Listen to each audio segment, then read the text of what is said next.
welcome everyone to another exciting adventure on Riding Through the Unknown. Ooh, what a day to have for disclosure. Yes.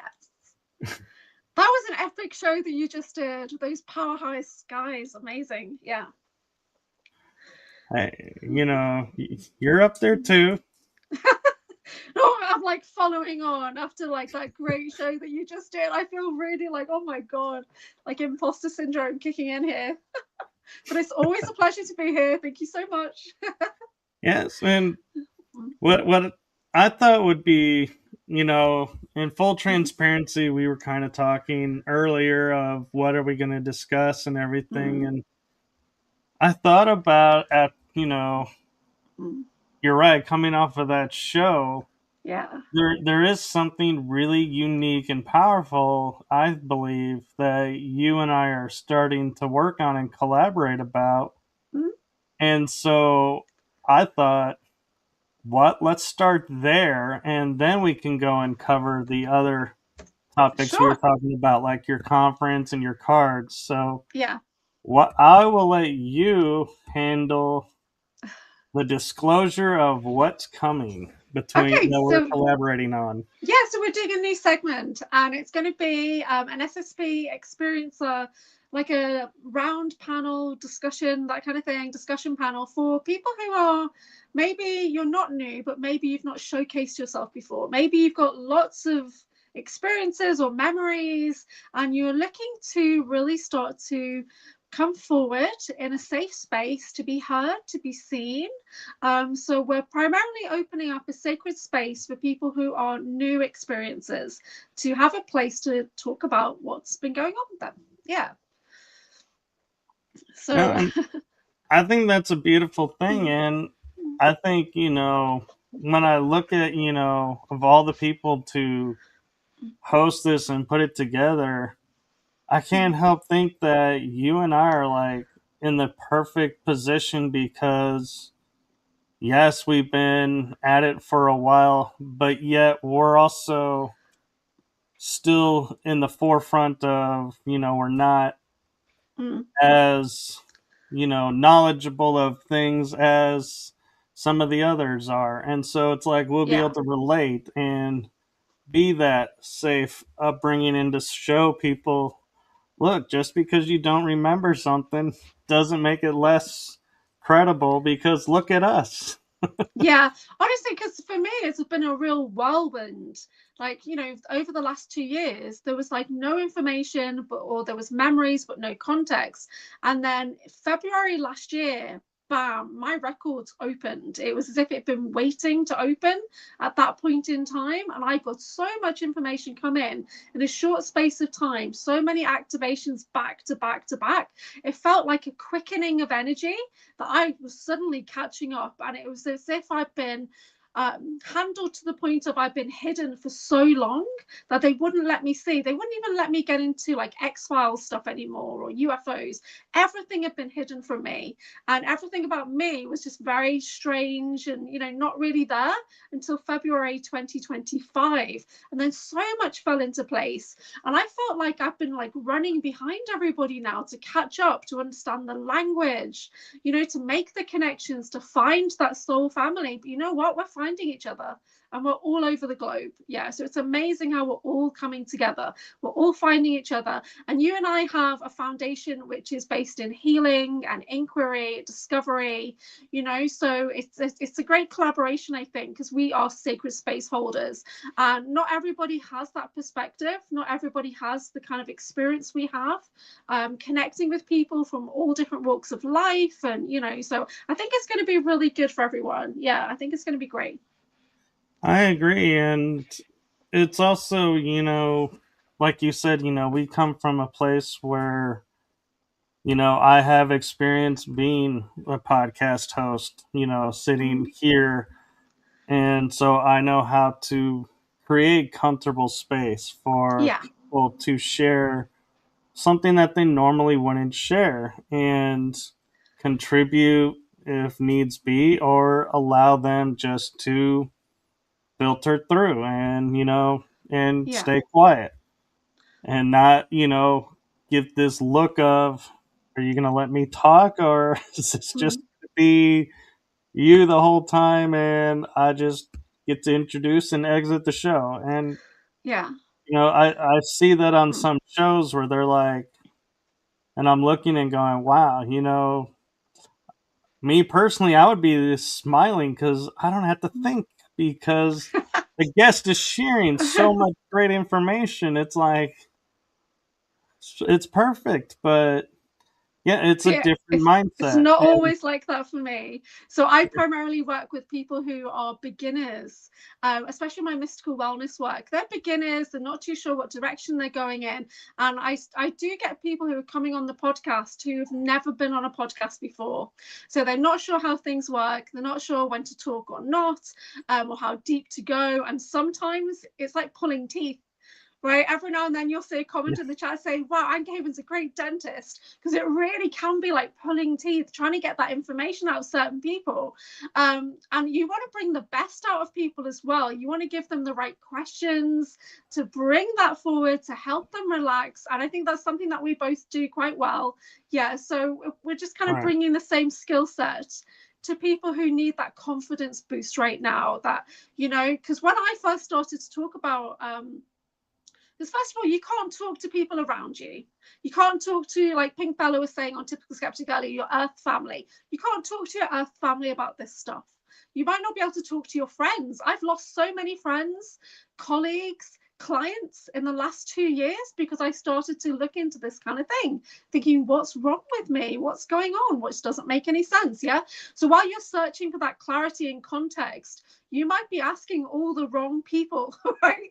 And you're starting to realize that you are more and more isolated than you thought you were.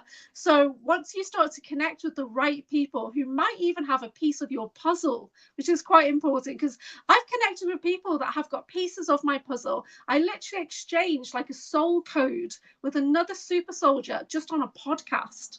And then I had to get an introduction to meet that person from Canada and figure out who they were. And they were literally like soul family from Lyra from 300,000 years ago.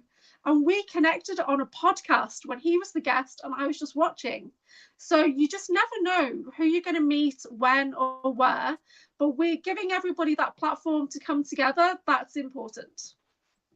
right. And one of the things that I bring to the table with it is, being, 3, 4 years into this, and yes, able to talk to all these big, name people and little people as they put themselves. I don't put them that way, but they do in the community.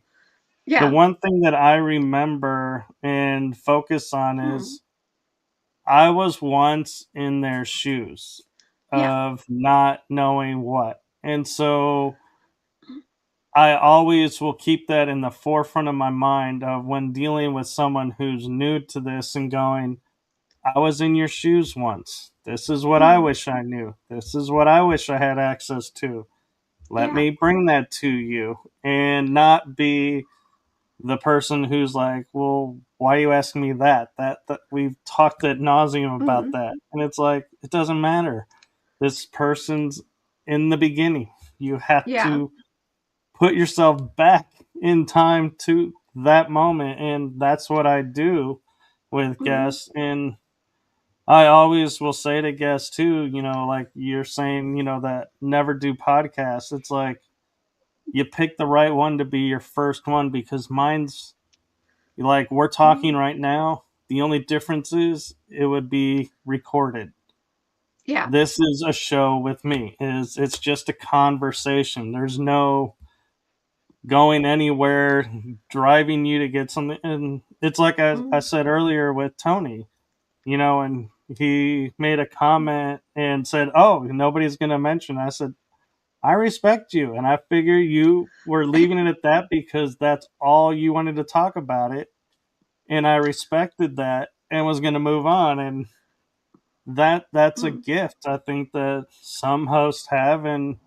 some kind of need to learn a little bit better, but everything is done with time. And so, I yeah, think I some of it is if there's like an intuitive aspect to us as well, because we're in the programs, and obviously you have psychics in the programs, psionics, and you get to a point when the guest is speaking, when you can start to tune into the energy of what they're saying, and maybe even see a little bit of what they're trying to say, so that you know. Like, I had a guest on a couple of nights ago who's very psychic, very great, and Nikki Jacobs can just talk and talk and talk, and I literally had to just sit back.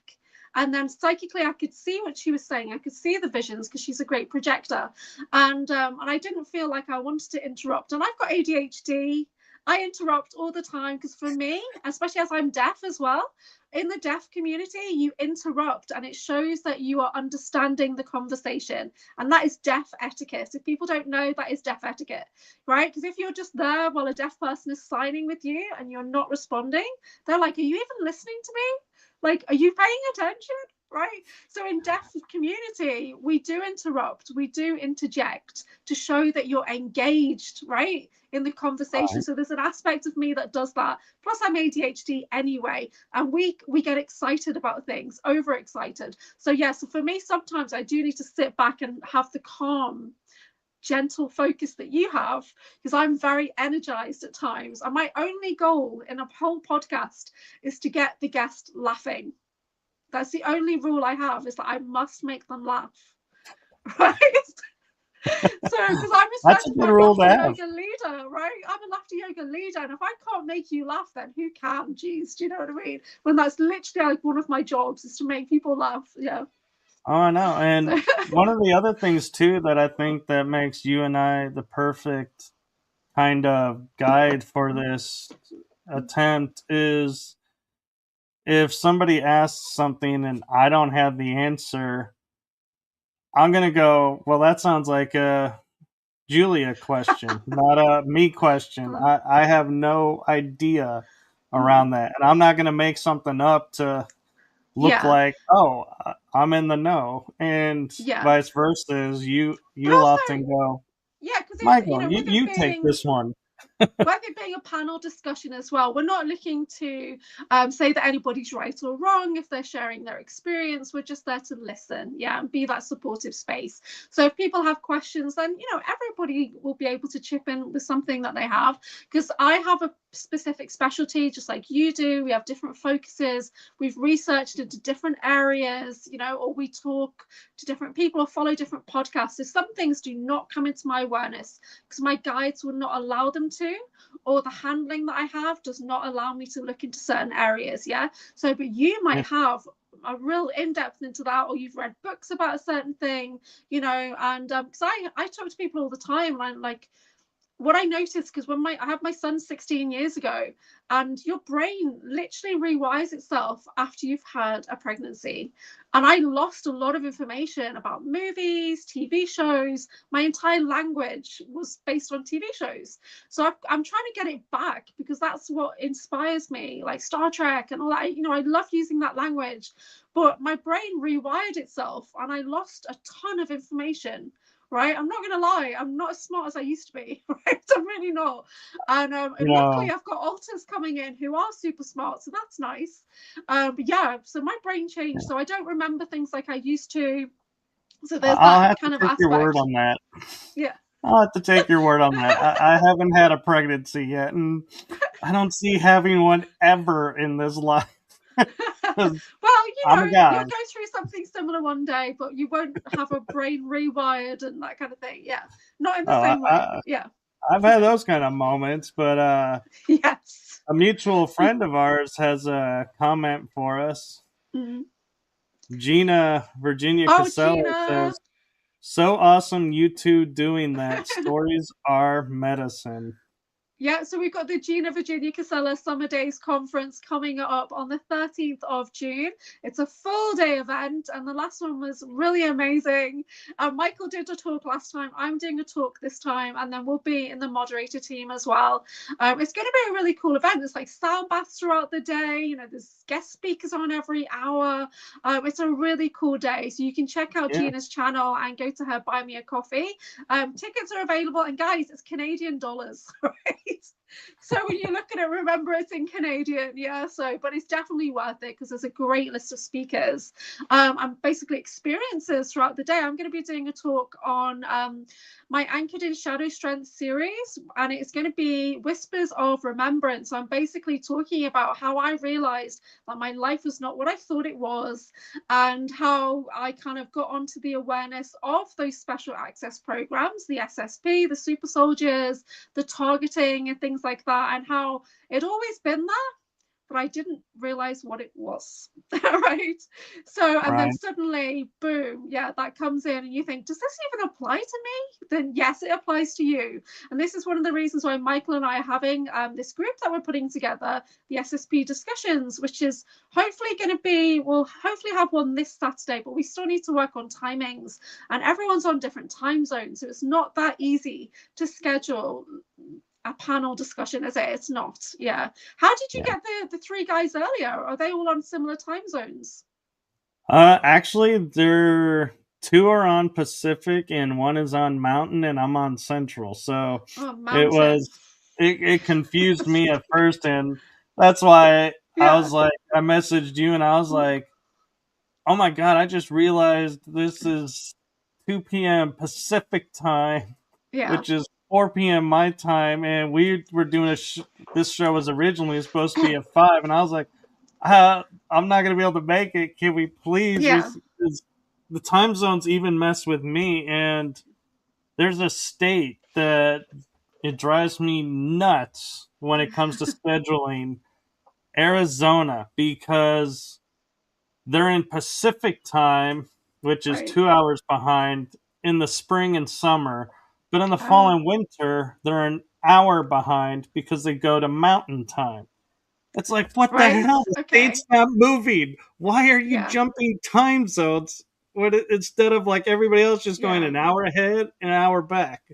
It's like, That's seriously. mad. Yeah. So I'm in the UK, but I work on Eastern, and that's because I moderate on the Typical Skeptic podcast, right? Right. So Eastern time, Jason and I call it Typical Skeptic time.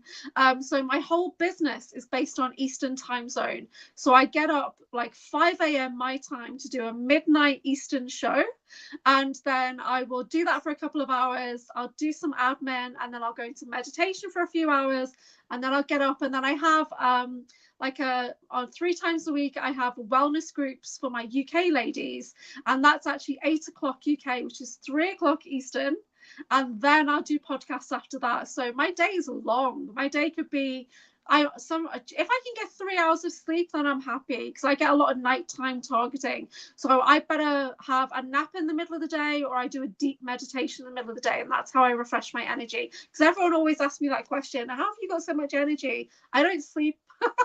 I work with crystals a lot. I drink a lot of Pepsi Max. So yeah, that's how I live. Oh, there it is. The Yeah, Pepsi Max. Pepsi Max. But you know what I discovered recently? There's that the aspartame, I don't know what you guys call it, is used in mind wiping devices. It's also a cancerous agent, so you might want to keep that in mind too. Carcinogenic, yeah. So, but it was the mind wiping one. I thought, geez, there's me blaming everybody when I've been mind wiping myself. Right? Yeah, For 30 years, right? I've been mind wiping myself. That's the worst. I'm I'm like now. programmed to mind wipe myself. Yeah. Yeah, I'm picturing taking the device from the Men in Black and like keep Yeah. flashing yourself and going, "What does Yeah. it do? What does this Yeah, do? What does it I do?" just keep flashing it in my own face like a moron. Yeah. So that was a bit of a wake up call with that one. And I realized, oh, okay, because I've been on Pepsi Max for 30 years. And when I talked to Sean Bond about it, he said that there's like 1 trillion contracts with PepsiCo. And PepsiCo are not just on planet, they're actually off planet as well. Oh Right. yeah, So my clones are even probably addicted to Pepsi Max as well. So yeah, probably so why you drink it. it's messed up. Yeah, it's messed up. It, So it would be interesting to see if you started drinking it when you brought your first clone and yes. reintegrated. Is it the Yeah. clone's fault that you're on Pepsi Max? Oh no, I think it's me, the main managing primary. Yeah, it's still my fault. So I don't know. I'm very fussy as well. Do you remember the Pepsi challenge? Do you remember Oh that? yeah, And yeah, I'm so good at that. So they used to have that in the supermarkets here, Coke or Pepsi, and I could so do it, no problem. For it's obvious to me. Yeah, and I know a lot of people think, oh, well, like any cola is fine. No, it's not. Right? Maybe it's the caffeine level, maybe it's the aspartame level. Who knows? So yeah, I But then wasn't happy there's a about that. different flavor. It's a different flavor too. And Yeah, very different. we And have a comment. I got the full fat Pepsi recently, and here there's a sugar tax. So you don't normally buy that. And when you look at the ingredients, it also contains aspartame as well as sugar. I can't get away from it. There you go. No. And I know everyone's going to say, please don't be putting your recipes in the chat, guys. Like we've had that before on another podcast. Everyone starts putting smoothie recipes in the chat and iced tea recipes and everything. It doesn't work. There's contracts in place. I'm working on it with Sean Bond to try and release these contracts. I really am. Yeah. Yeah. So. Oh, Fearlessly Phoenixing says, oh, interesting how you then read Pepsi in the description when reading a card the other night. Yes, it was Persephone, and I read it as Pepsi in my mind. So it was like, so I saw that and my mind just went Pepsi straight away. That program kicked in, and we were talking about the Greek goddess Persephone, right? So yeah, please find something else to drink, sweetheart. Yeah, well, I say to people, if you want to be my friend, don't talk about the Pepsi. And I know that's bad, but it is something that I'm working through. I don't have any other vices other than the occasional Haribo. I don't smoke, I don't drink, I don't do plant medicine even, I don't do anything. This is the only thing I have, guys. Let me enjoy mind wiping myself. Yeah. Hey. Gina's there with you. She says, I like Pepsi. Oh, good on you, Gina. You know, sometimes I wonder about Gina because like we talk about movies and Gina's not a movie person. I'm like, come on, Gina, what have we got in common other than crystals? Now we got Pepsi. That's awesome. Yeah, and Fearlessly Phoenixing saying, what's a Haribo? What's a Haribo? Oh my word. I don't think I've got any packets near me. It's a jelly candy. Sweet. It's a gummy candy, yeah. Yeah. Yeah. We in the States will have Phoenix? Gummy Coke, Gummy Cola, Gummy Cherries. Yeah. Gummy worms. I mean, you can get anything really gummy. I've got Psychic Phoenix is coming on my show tomorrow, so I might have to buy some Haribo so I can show her what is Haribo. So yeah, it's just a jelly candy. Yeah. They even do so. Fearlessly Phoenixing, if you live in the U.S., because I'm not sure where you live. I'm sure she does, yeah. It's on, if you see the commercials where you see the CEOs talking about the red gummy bears with the talking like the kids. They talk like children, yeah. That's Haribo. Yeah. Or we may pronounce it Haribo. So, she lives in Canada. Love it, so the happy world of Haribo, yeah. Yeah, so she lives in Canada. So oh right, you definitely have it in Canada. I'm sure you do. It's in gas stations. I know that. Which that kind of says everything you need to know right there. Yeah. Sorry. Well, you know, I don't have much. Like, I don't even chew gum. Right? So I don't much either, unless I'm flying, because it keeps the ears from popping. Yeah.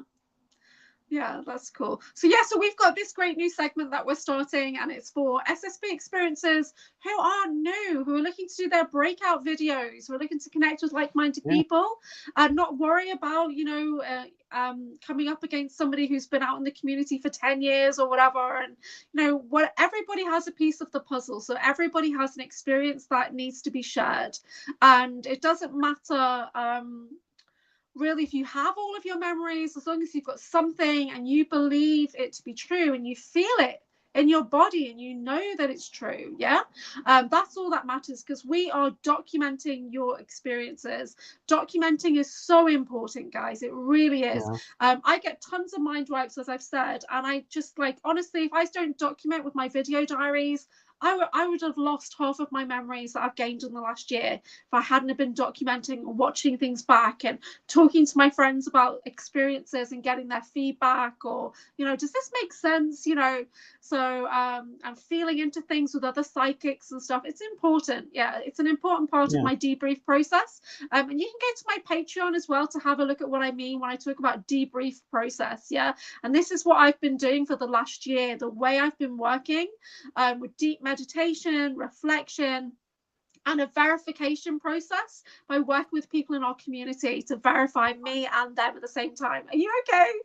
No, I just had a realization that, What? you know how I wrote a book about my SSP memories and stuff? Yeah. I feel somewhat confident I left out a very important Oh. memory. So we need to document it right now. I I I, I kind of feel like I kind of remember doing a drawing, so I may have talked about it, but I may not have. I may be like, sometimes memory gets a little fuzzy, but Does. I Yeah. want And to take memories a. can change as well, you know.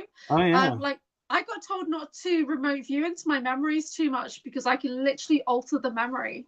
So, and that's something I'm thinking, oh shit, what am I doing? Because I can walk around in memories now, and which is not something I could do a year ago, but I can now. I can actually go into things in my mind as like a third party, like the higher self's perspective, because your higher self sees everything. Your higher yeah, self's memory sees everything 360 degrees. Yeah. So tuning yeah, into that, and that's a cool skill. yeah, and I want to take a second and normally I don't like engage like this with the chat room, but Chastity Nunez, 1982, popped in to say, "Hey, I was talking with Kate Rose yesterday, and she and Chastity are working on putting together a podcast show together, and so I just want to acknowledge, Chastity does Unveiling Addiction, and that's a really powerful show to watch. Yes. And I, got to meet her and hang out in Florida with Kate Rose too. And I am so excited that they are teaming up and their new show sounds so amazing. And I can't wait to have both of them on this show to promote it. And yeah, I'm with you, Jason. Yeah. I'm so glad they linked up because it's such Yeah. a powerful message that they're It's bringing. really important, the unveiling addiction in our community, because a lot of us have been through so much trauma that we've all gone into different areas and gone through lots of different phases in our lives, and a lot of people have gone into different vices, and that's not something that I've got experience in, so I can't really talk about it, but I know a lot of people do, and it's great that that's there to support people when they're going through these things, because it's not an Oh, isolated thing. It's pretty much majority of our community have been through something at some point. Yeah, so that's really good. all right. Yeah, so But look the forward to thing, that. yeah, but the important thing to think about too when, talking about addiction is we all get the connotation of addiction of being alcohol, pain pills, or hard, drugs. But it can be like an addiction to Pepsi. It Yeah. can be an addiction Yeah. to doing podcasting. It can be an addiction to reading books, and not, it's anything that takes you away from Yeah. living in the moment all the time. It's like if your focus is always on one thing, that's an addiction, in my opinion. That's not, you need to have Yeah. variety and time for yourself Mm. and interaction with others.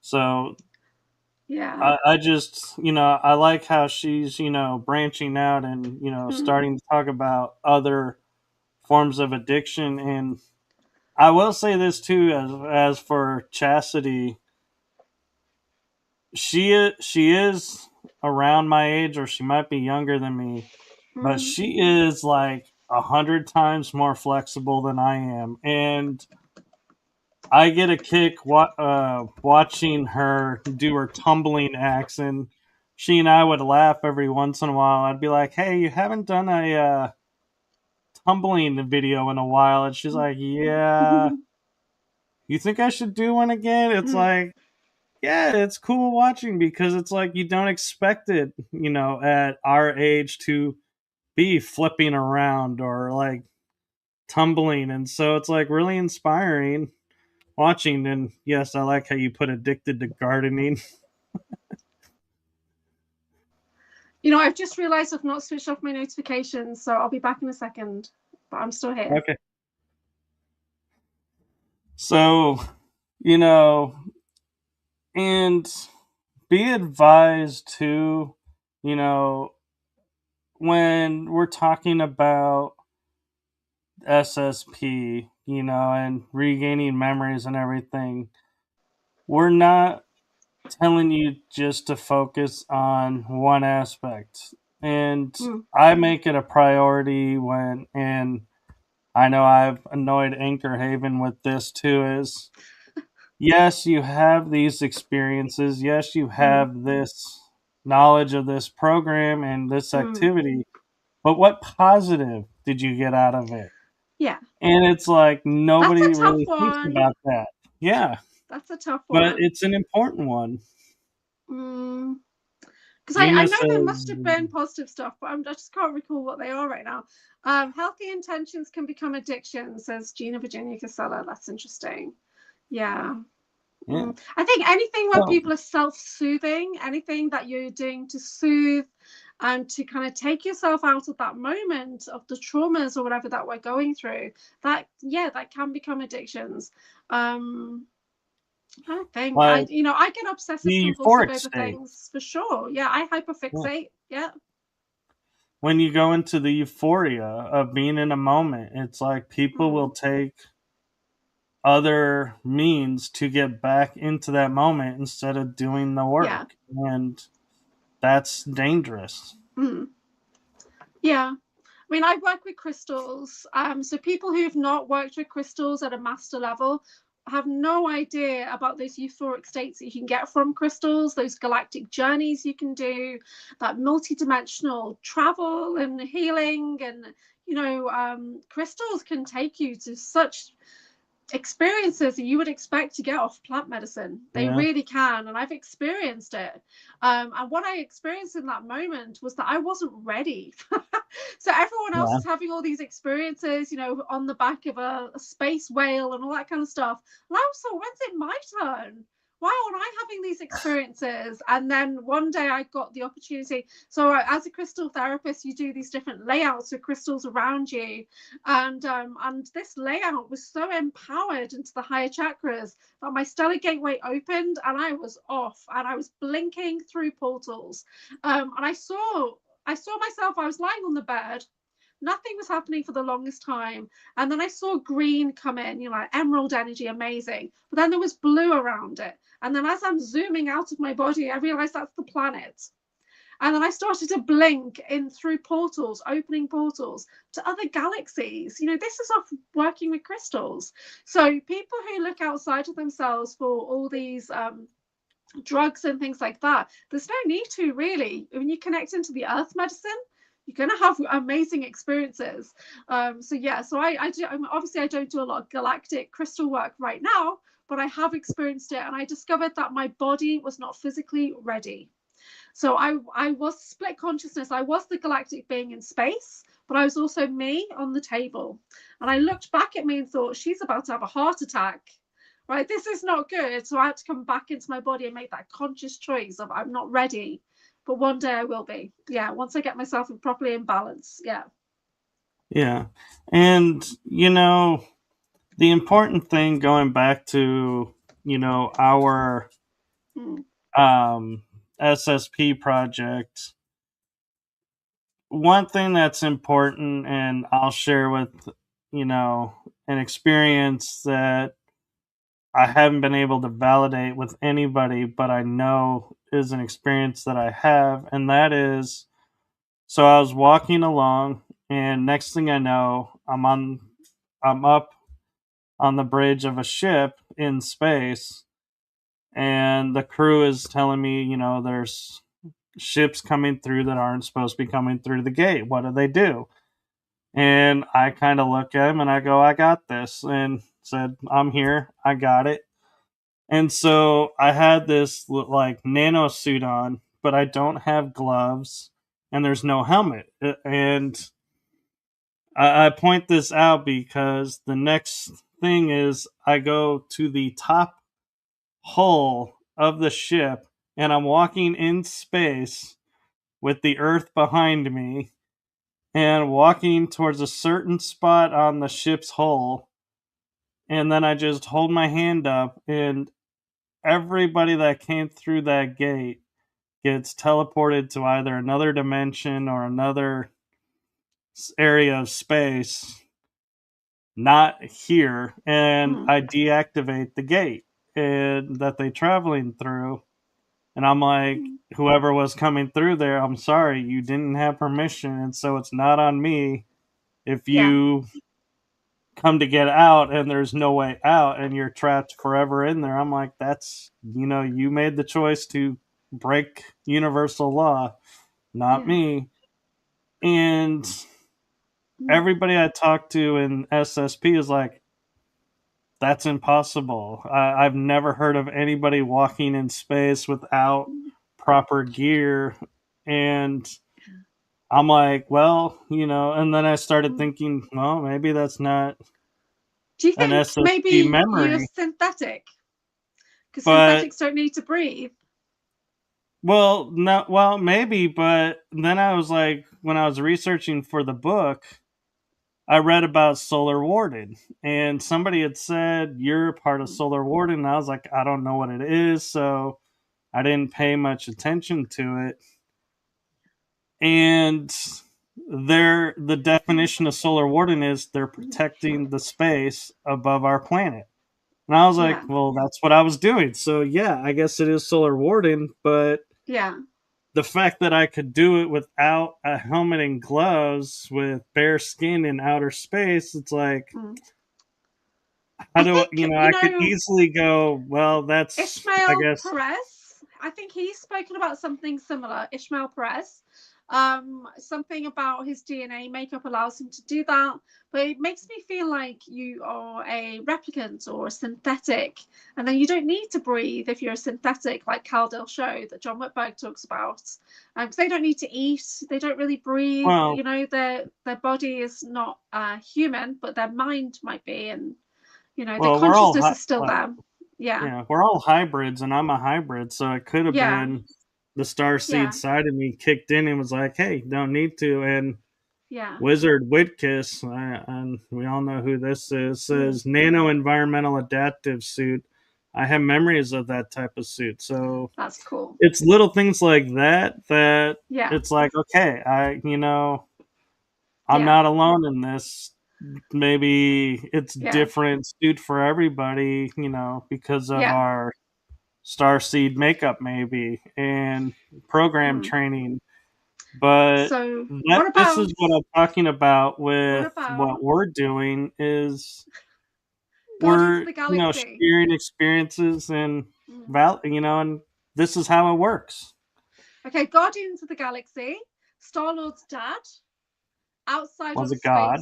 Yeah, he's on it. He's on a ship, riding it like he's surfing through space. Yeah. Right? Ego was a god. Maybe. Galactic creator being energy, DNA. Yeah. In the mix. I don't know. Yeah.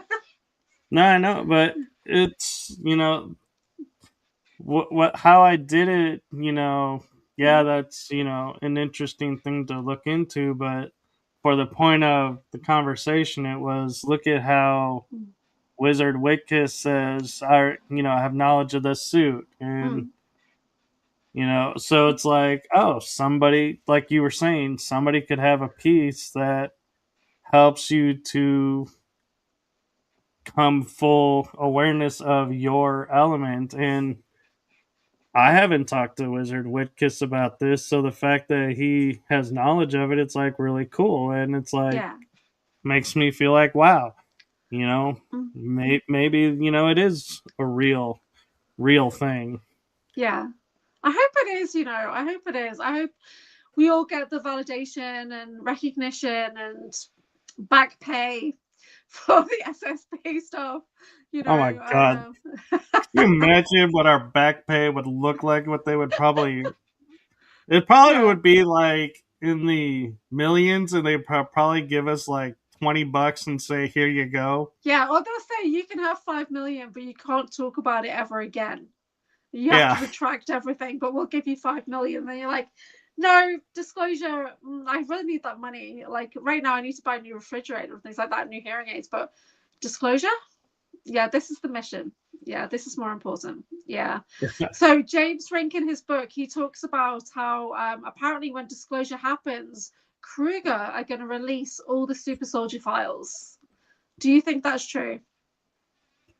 I don't know, because the problem is, like, so here's an example, like the JFK files that were released. A lot of people were looking for so much certain specific information in it, and it wasn't in there. So they feel like they got robbed, and it was a gyp for the disclosure of that event. But there was other information in there. So when Kruger says they're going to release the information, it's like, are they going to release like the names and where they operated? Probably not. No. But they'll probably release a document that says, yes, we were involved in this program, and yes, we did use people.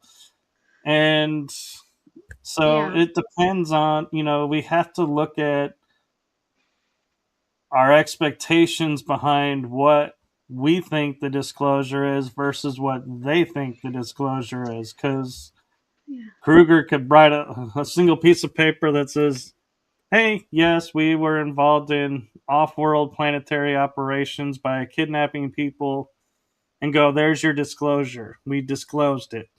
Yeah. And everybody else is like, well, this doesn't tell us anything. But to someone who has no idea what Kruger is, will go, wow, look at this great disclosure. They're admitting that they did something. It's like, yeah. They're not really admitting anything, but that's because we know. Because it's still going to keep going on, and it's timeless. Yeah, these things are timeless. I know I'm still in Kruger programs. Yeah, especially the cloning programs and stuff. So yeah, I've been informed I'm in the Nachtwaffen, so I often wonder which one is worse: is the Nachtwaffen or the Kruger, because they're both German. Yeah, to be honest, I think my version that I connect with in Nachtwaffen, she's a scientist, so she's just very focused in her lab. So that's generally what I just remember, is that kind of routine aspect. That I know everything's a bit dark, but you're just programmed to do your work. That's it. It's like, I think I was talking to Olivia James about that as well, and she was just saying, well, that's what it is. You're programmed to hyper focus on your work and nothing else. Yeah, that she experienced the same thing. So yeah. And so another thing that I brought up with, and Tony and I talked about on a previous episode, was everybody gets the notion that like the SSP is this great big club that everybody hangs out on the other side and operates together and does everything together, and it's actually quite the opposite. Is officers on the bridge only talk to the bridge crew. The custodial only talks to custodial. The super soldiers only talk to the super soldiers. They don't mix. And you'll never see super soldier going, oh, hey, janitor, high five, it's great to see you again. They're like, they could care less who you are. They could literally throw you into the wall and be like, whatever, dude. I remember having an escort. I wasn't allowed to talk to anybody. I had an escort.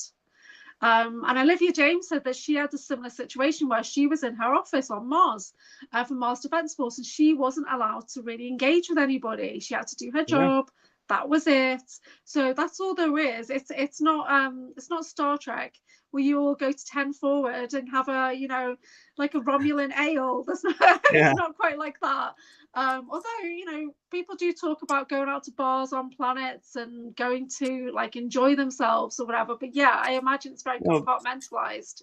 But that's when they're off mission. They're not on duty. So Yeah. Off duty, yeah, you probably could do whatever you wanted to do, I but don't think when my you're my one ever got off duty. I don't feel like she ever did. I felt like she well, it just lived depends. there in her lab. Like you got to think if you're operating on a ship, you Yeah. don't get downtime because your job is running the ship. So you're Yeah. constantly there. There is no, but if you're a soldier, yeah, you probably do get some downtime and Yeah. may interact with some others, but it's very distinct. And I have a friend, I don't know if you know her. I'll just say her first name because she's on TikTok and she's on Facebook, but I don't know how public she is. But her name is Sophie, and that I know of. And she'll always say to me, "Hey, do you have memory of being on this base? Did you ever see me on this base?" And I'm like, Yeah. I know I've been on the base. If we cross paths, that I don't know because Yeah. operations, And she goes, "Well, did you ever hear of this happening?" I was like, "Well, yeah, because you do hear gossip, but you never know who they're gossiping about." And so it was like when she told me the story, I was like, "Well, yeah, I remember hearing something about that, but I don't know if I ever interacted with the person." And that's the hard thing is because you want to so be like, yes, I remember you to help you, feel comfortable and at ease. Yeah. But See, we can't because if we don't, we no. don't, and Yeah. there is no comfort out of What that. I've noticed is the people that truly remember me do not want to talk to me, right? Apart from obviously my sibling in the SSP who's Drago Reed, who's Oh, kind of like he has to in his own way, but even then we're not that close because we've got a sibling bond, so we're like real brother and sister. We behave exactly how a real brother and sister would. And yeah, but other people, when I've reached out to them and you can tell that they remember me because they are hesitant to talk to me. So because I was not always nice, we were programmed to do terrible things, and yeah. You were a you're not the same scientist. person. Yeah. So I was soldier aspects as well, but primarily what's come forward first is the scientist. And I talk about this in my debrief process. The reason why scientist has come forward the most is because my body feels it's safer to remember than the battles and things like that. Yeah, but I do have Yeah, memories of being synced in with my dyad. I have memories of us being like boots on the ground, but I have more memories of being in a lab because it does seem more mundane. It's safer. Or my India SSP memories, I was in a base, but again, I had kind of like escorting roles or Stargate oversea roles or something like that, or tracking down artifacts. There's a lot of tracking down artifacts. But yeah, you remember the things that your body and mind consider to be safe first. Yeah, that's what you right. remember. Yeah. And somebody has seen me in a lab, and I was like, yeah, I doubt I was the scientist because Um, me and science, we don't necessarily get Well, see, along. It's like, I'm not great at science. I think I got like average marks on my sciences, which is why I was quite amused that people do remember me as a scientist. And I was like, really? But yeah, I can be very analytical. I am an analyst for sure. I am. yeah, But am I like the chemist or no? So I'm supposed to be a geneticist, and I can kind of see where that's coming from. But yeah, I wasn't great at science. I'm not a great academic or anything. I'm just not. I'm quite creative. I can draw, that kind of well, the thing. fact you mind wipe yourself kind of tells us that. I don't mean to, guys. I don't mean to. And I'm trying to stop that. Obviously, it's programming. I'm trying to tune into you as a scientist now and see what you're up to. If you want me to, we can have a look. I'm getting better at tuning into people's aspects and seeing what they're up to. Is that your Well, dog making noises? yes, they're Okay. playing over in the corner, but for So, me, my role when it comes to like if I'm around labs, it's either security or the guinea pig. I of the can see project. you. I can see you. You are a scientist of some sort in this aspect of you, but it's with like augmentations. So it's like helping somebody with like their knee or something. So there's like an engineering aspect to augmenting. Potentially might not be Nachtwaffen if it's that. It might be Kruger, because Kruger are really into, augmenting the body. But yeah, something like that. But you're not alone in that lab. There's other people there. You still look like you, because I can see your soul essence, you see. So that's why everyone still looks the Yeah. same to me, even Well, when while they're you're not. looking into that, I will say something that I think is very important Mm, for anybody on any level with the SSP is mm, what your aspects do yeah. is your aspects karma, not yours. Ah, You are not okay. responsible for what your aspects do. Yeah. So keep that in mind when you're like remembering things and going, Yeah. oh my God, my aspect like went in and obliterated this colony. Well, Mm, that's your aspect. That's not you. You were yeah. being controlled and Yeah. manipulated to do it. So that's not on you. One of the first science memories I got was me holding a severed arm. And the feeling on it was I was really happy about it. Because like I've been waiting for this severed arm for so long. I've been waiting for this piece of the puzzle, right? And I was like really pleased. Oh, I get to do something specific. So obviously that's not something that I would like to do. I don't care about things like that. But Ella, I call her Ella in Macduffin, she was happy. The feeling was content that she got to complete her work. So I don't know what she was doing, but there was a severed arm. Okay, that's all I know. That's all I got. The random flashback. So I don't think I Yeah. fully integrated her. I think she's still out there. Or that's the version of me that I become when I get taken physically to go into Nachtwaffen. Yeah. Uh, And Rachel is mm, saying, apart from Tony Rodriguez, Drago is the first person to introduce me to SSP. How fascinating to put all the pieces together. How yeah, heartbreaking to have acknowledge and integrate. yeah, And that's the thing is, mm, as we're integrating and that's what I'm saying is when you're integrating, remember these memories that you're bringing in are not yours. yeah, They're of your aspect. And so what I have become attuned to doing now that I'm more actively doing this because I wasn't for the safety of my family that I mm, had around me.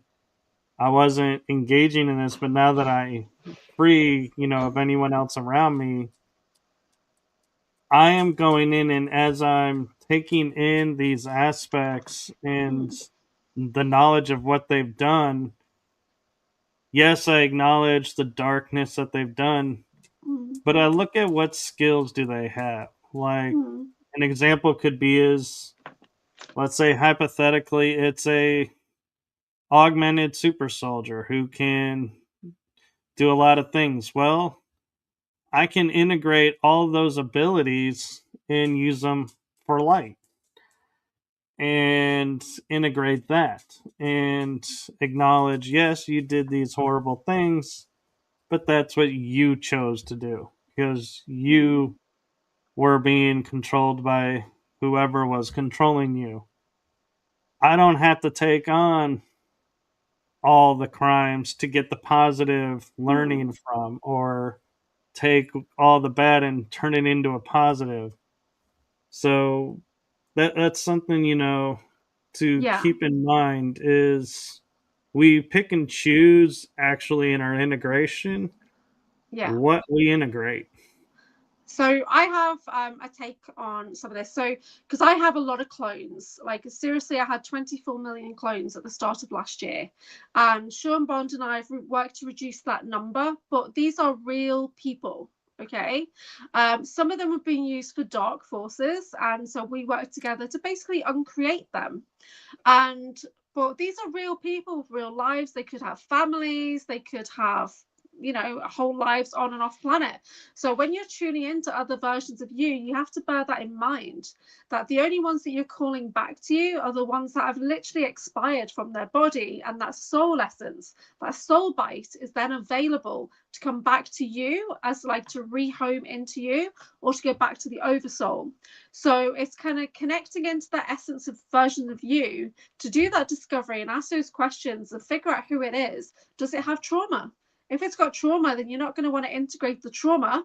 So you've got to try and send healing to that aspect before you integrate it, or you've got to just send it directly back to the oversoul. So we're still questioning, what do I need to know? What skills does it have? That kind of thing. But you don't want to be bringing in trauma. And at the start of last year, I had people saying to me, it's all you, integrate it. And I started to realize, okay, great, I've integrated this version of me, but she's messed up, right? And that's just adding into my craziness. And I'm pretty crazy as it is, so I don't need more like weird, yeah, badass super soldier coming in. That's great, but she's seriously got trauma. So then I'm having to heal the trauma from another soul aspect before I can fully integrate it into myself and become more whole. So we need to realize that these are real other people of you. Nactwaffen is a bit different because they take you in your physical body. So an altar is activated and you go as you are now. They will change you as they take you. They'll put you through a process that makes you mission ready body. And then you'll bring you back and they'll deprocess you into human ready body, right? Which is disappointing for me, because I'm always like, can I not just stay mission ready, like 5'10", you know, 60 kilo, whatever? Why do you have to bring me back into this body that's a bit broken and busted and whatever? So Nactwaffen do that, whereas Kruger, they will just take essence of you, yeah, the soul, but drop it into a clone body or a synthetic or a replicant. They'll do that, and that's another version of you out there. So it's a little bit different, but I started to connect into multiple versions of me, and I started to see through the eyes of multiple versions of me. And the ACIO have told me, don't do that. That is very dangerous. So I have to put that disclaimer out there. It's dangerous, because some of those versions of me were handlers, right? So there's clones created to be handlers. So it's not me, guys. It's not me doing it. It's just something that might look like me, or it's got a piece of my soul as an operating system, but it's not me, right? At all. So yeah, it's really not me. So that you're right. That's their karma for doing that. But again, they're just an asset that's been used for dark, and they don't realize they're being used for dark. They just think that's their job. Pressing buttons, you know, and planning somebody's aftercare program, targeting. You know, and you brought up an interesting point that I had asked last year some of my friends in the SSP is, when an altar finishes its mission, it's removed, deleted, you know, turned off, and recycled or restarted for another mission somewhere else. But these missions can go on for 20 years. They could have family, kids. What happens to the altar's family and their friends? You know, all these connections that they made, you know, when they're basically turned off. And so that's something that I feel like is, I think what sets some of the people in the programs aside from others is we're looking at, you know, I understand my role was turned off, but what about the role and the timeline for everybody else? Did they just cease to exist because I no longer exist there?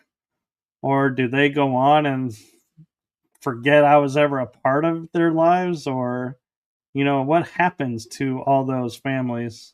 It's exactly the same as that person's passed away. But what's different is their soul essence from that being, that body, the being has gone back to rehome. And it's rehoming back into your primary version, which could be you, or it could be you on Mars or whatever, right? So if you're calling it back, then it's likely you've got like a primary managing aspects to you. And so it's 1 a.m. So every 15 minutes at this time of the day, my internet router starts to update. So every 15 minutes, I start to phase out. So I was like, it gets fuzzy, and I'm like, is it on the clock? Yep, it's 1 o'clock. Right, goes to 1:15. So this is what I'm dealing with this time of the day, guys. Sorry. And but yeah, so it's still, they're still living their lives. So if there's a version of you that's on a Japanese breakaway colony and they die in battle or something, and then they'll rehome, but whoever they were connected around with is still there. They still know that aspect of you. Yeah, they still had a body. Yeah, they don't disappear or disintegrate. Yeah. To me, Yeah. the worst part of the projects, and I know this is going to sound cold to everybody who's like gone through like the mind breaking and all the really nasty, you know, traumas to be broken to be molded into what they became. But in reality, to me, the worst part of the programs is if we get hurt, we go into a machine and we're automatically returned to prime condition like super fast. Here on our planet, if we get hurt, it's going to take you a really long time. And to me, that's the worst part about being in the projects is knowing there's tech out there that could totally fix everything that's ailing you in a minute, and you can't access it here because they won't allow it. To me, that is like worse than being broken, because at least, being broken, you're like, I don't know anything else. This is all I know. But when you know something is better out there, a better option, and it's being purposefully withheld, that really sucks. See, I know people in our super social community who are actually quite happy when they get taken, and they just welcome it because life is better off planet. Yeah. And so they're happy to get taken 4 or 5 times a week. And it really is 4 or 5 times a week, guys. It's not just once here and there. You're consistently taken on different projects all the time, right? And so they're happy because they get to live that life. They get to live in that future city, doing, working with their weapons, being a specialist, doing whatever it is they do. And they like it, right? And honestly, right now, I probably would too, right? We're targeted here. There's no money here. And me and Draco are not even from this actual timeline, right? So when you're not from the original timeline where you were created, there is no abundance for you in that timeline. Wherever you go, there is zero abundance because you're not meant to be there. So it's always going to be a struggle. I think I heard this from the ACIO. It's absolutely insane, but I'm living it, and I can say that feels true to me. Of course, I welcome abundance coming from expected and unexpected sources, and all tips are gratefully received or whatever.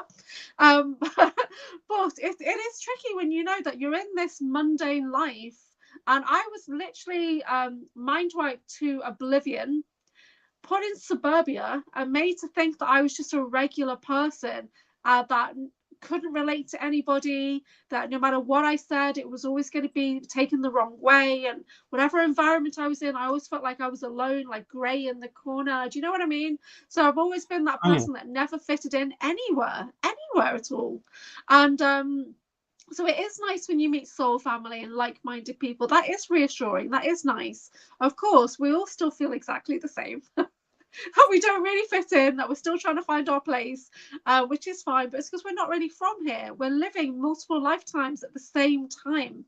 So the version of me that's 15 years old, I met her last year in the here and now, and I embodied her in the here and now. So at 15 years old, I was running time missions, right? At 15 years old, I was tracking and tracing assets. At 15 years old, I was retrieving artifacts and going through stargates and things like that. And the reality of, if that's true, it just blows your brain of, well, how could you have a normal life here? How could anything ever make sense if there's a bleed through of that coming into your everyday? And you're going to feel like a right weirdo, aren't you? And that's the life that we're living. There was a book Oh, that I but had at 15 years old, and it was This Place Has No Atmosphere by Paula Danziger.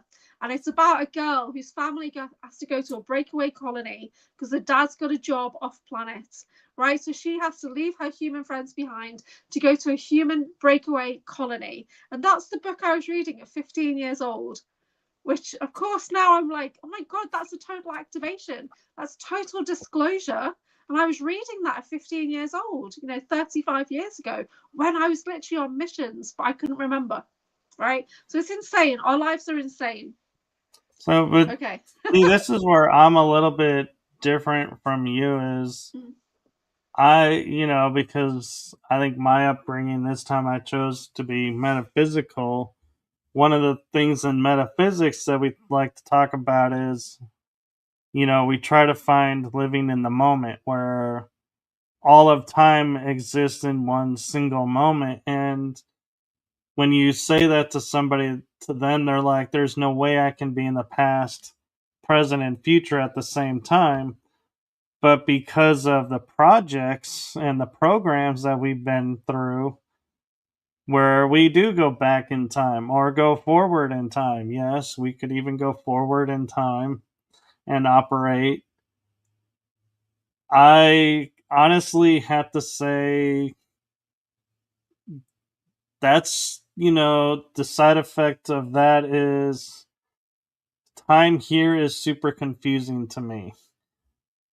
Time over on, in the astral or other worlds makes total sense to me. And so that, I view it as a blessing having the knowledge of knowing I can be in the past, present, and future in a single moment. It's not mind blowing to me. It's like, well, yeah, that's totally real because I've experienced it on several different levels. And you're muted, by the way. I know I do that, so I won't interrupt you until you're finished. I deliberately mute myself. It's just habit now. So yeah, I mean, time for me is strange because supposedly I have time lord abilities, time travel, DNA, and things like that. So I do view time differently, and I've been told that when I do my readings, I'm weaving together timelines, and that is how it feels to me. I'm always looking for your highest option, so I'm literally waiting for cards to present themselves to me, and it's like I'm merging together a timeline. But lately time has been changing, and it's been speeding up and slowing down. Oh, It's been zigzagging is the word. Time has been zigzagging. Does that make any sense to anybody? So yeah, does to me. time is not what it used to be, for a start. I mean, I had an experience which I probably already told you guys, that me and a mate of mine said, let's meet somewhere in 5 years' time. And I woke up the next day with the memories. I'd literally made it happen, right? And I'd called forward a different version of Earth and jumped over there, basically, to embody the version of me over there with my friend. So so there's the only limitation when it comes to time is what's in your mind. Yeah. So the more especially when you're working with psionic people, there's no limitation when we start to work together. I see that with Christy Campbell and me all the time, or Sean Bond, even John Whitberg and I, like super like in sync when it comes to like timeline jumping and weaving. And yeah, so if anyone has not read the books by John Whitberg, at the John Whitberg, so The Man with the Periwinkle Eyes, please go and read those books, and they're available free as a PDF on the archive, or you can go to his channel and listen to the audiobooks, and they are amazing and really, really helped me with my recall. Like it gave me so much context into things.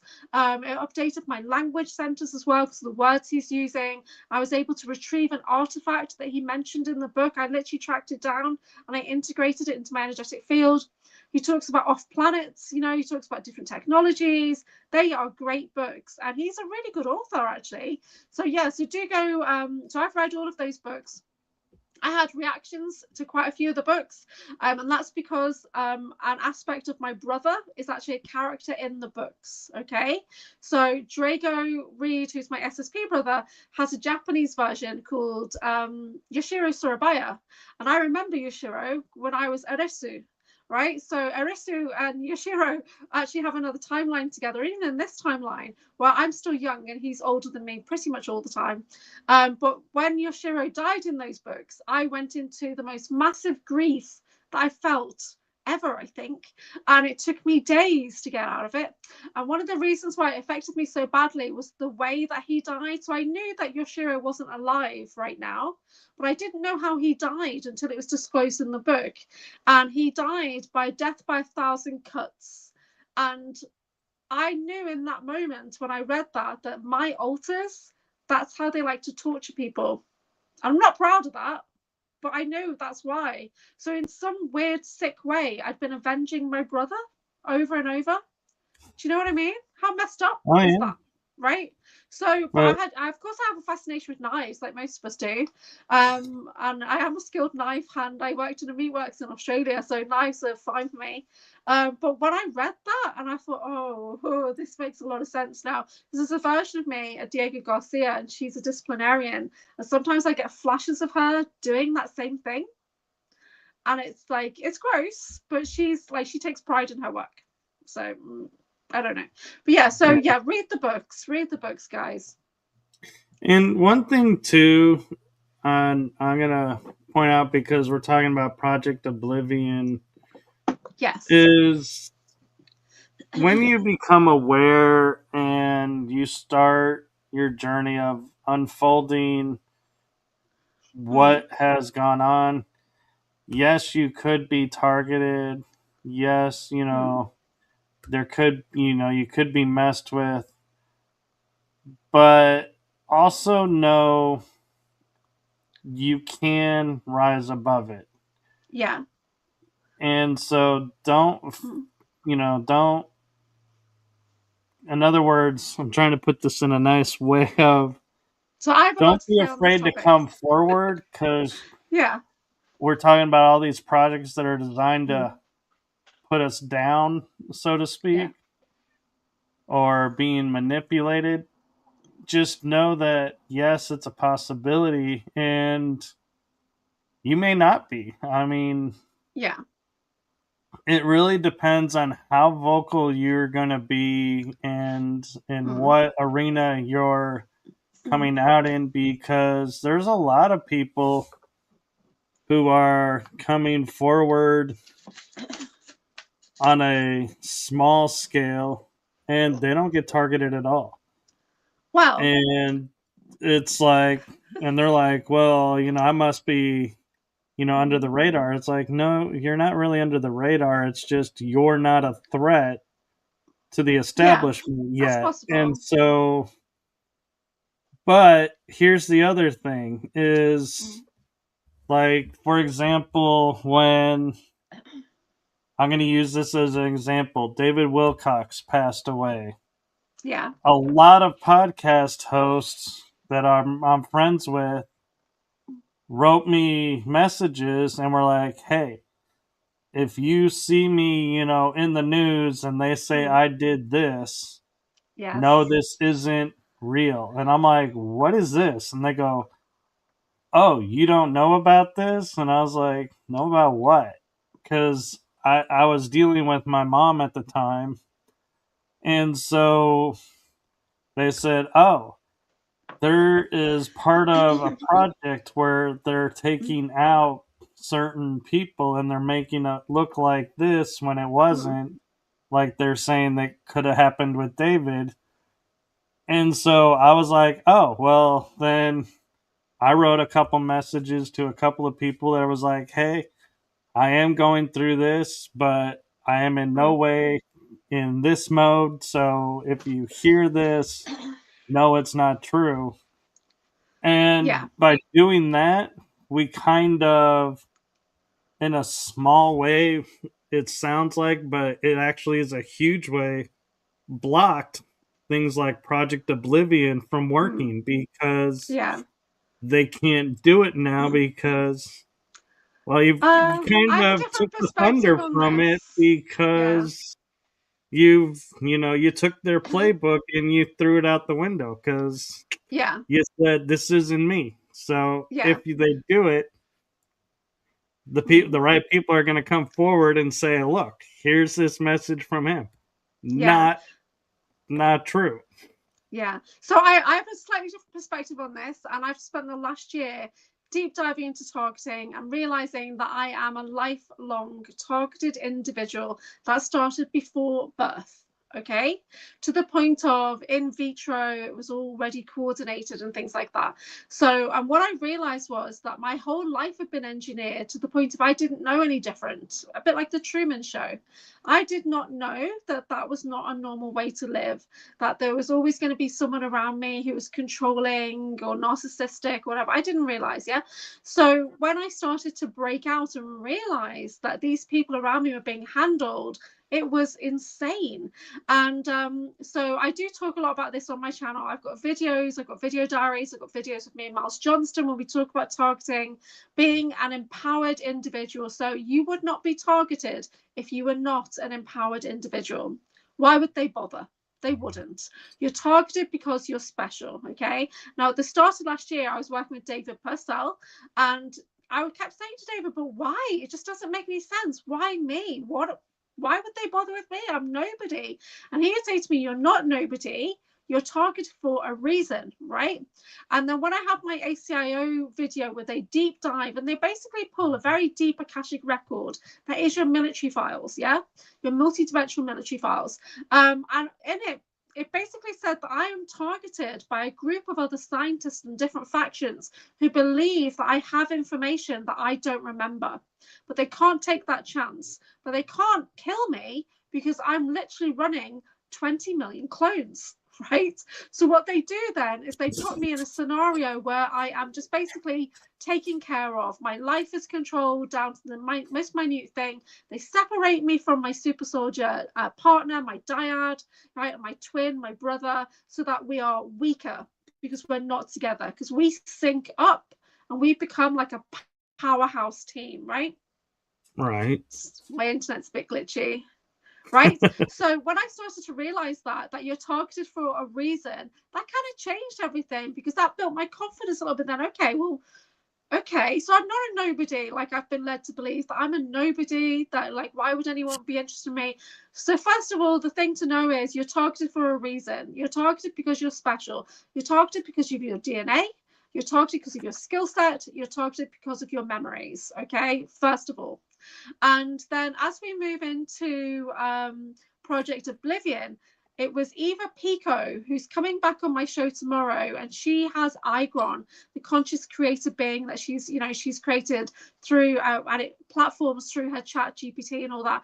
But Eva Pico basically said to me, think of the SSP as a building. And if you watch Altered Carbon, there's a hotel that's like an AI hotel. Have you guys watched that? So if you think of the SSP as like that AI hotel, when you walk in, all the lights switch on.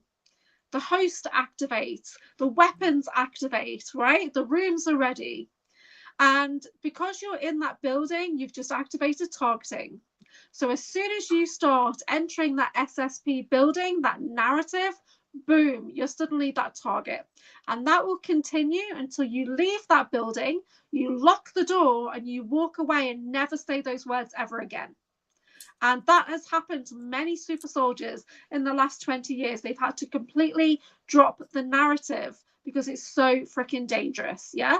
So, Yeah. and when she explained it to me like that, and I put it into Altered Carbon in my mind, I realized what she was trying to say is it's all running on autopilot. Project Oblivion is like Skynet, it runs on autopilot.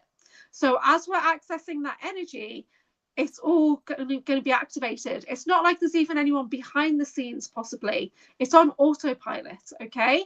But we keep reactivating it by talking about the SSP, by opening that door, by deep diving into things. We are basically the wheel behind Project Oblivion.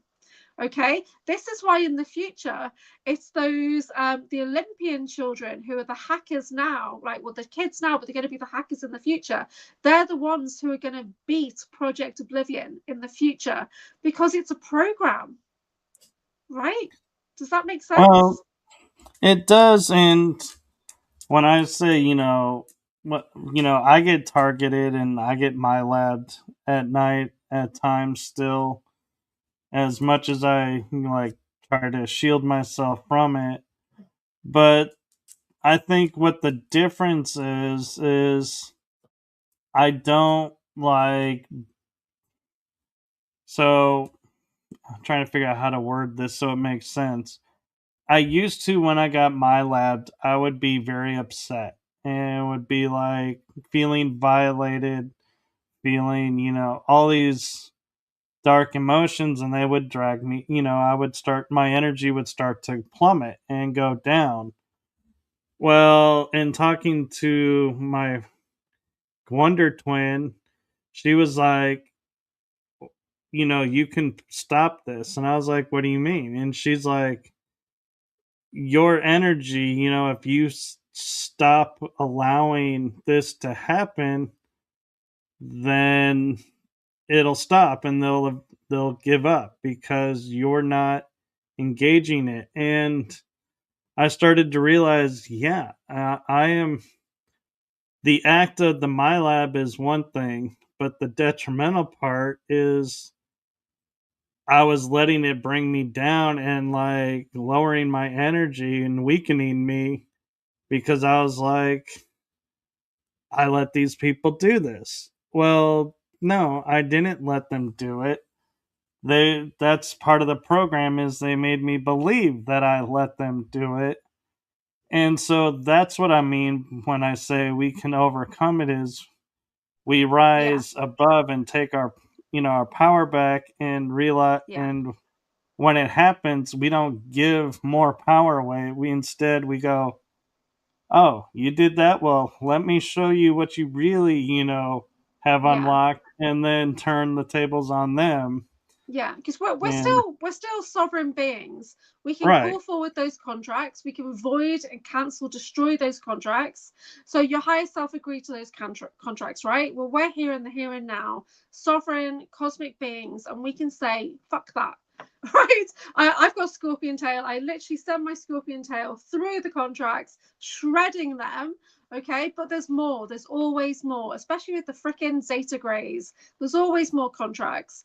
And you know what I even feel like, and I know this probably isn't true, but it's like, when you're on a website and you've got to agree to something and there's a big long page that you're supposed to read through. So you just scan to the bottom and go, I agree. I believe in all of that garb. It's about SSP. That's how I feel. That it's about oh yeah, military abductions. I really think it is because nobody reads it.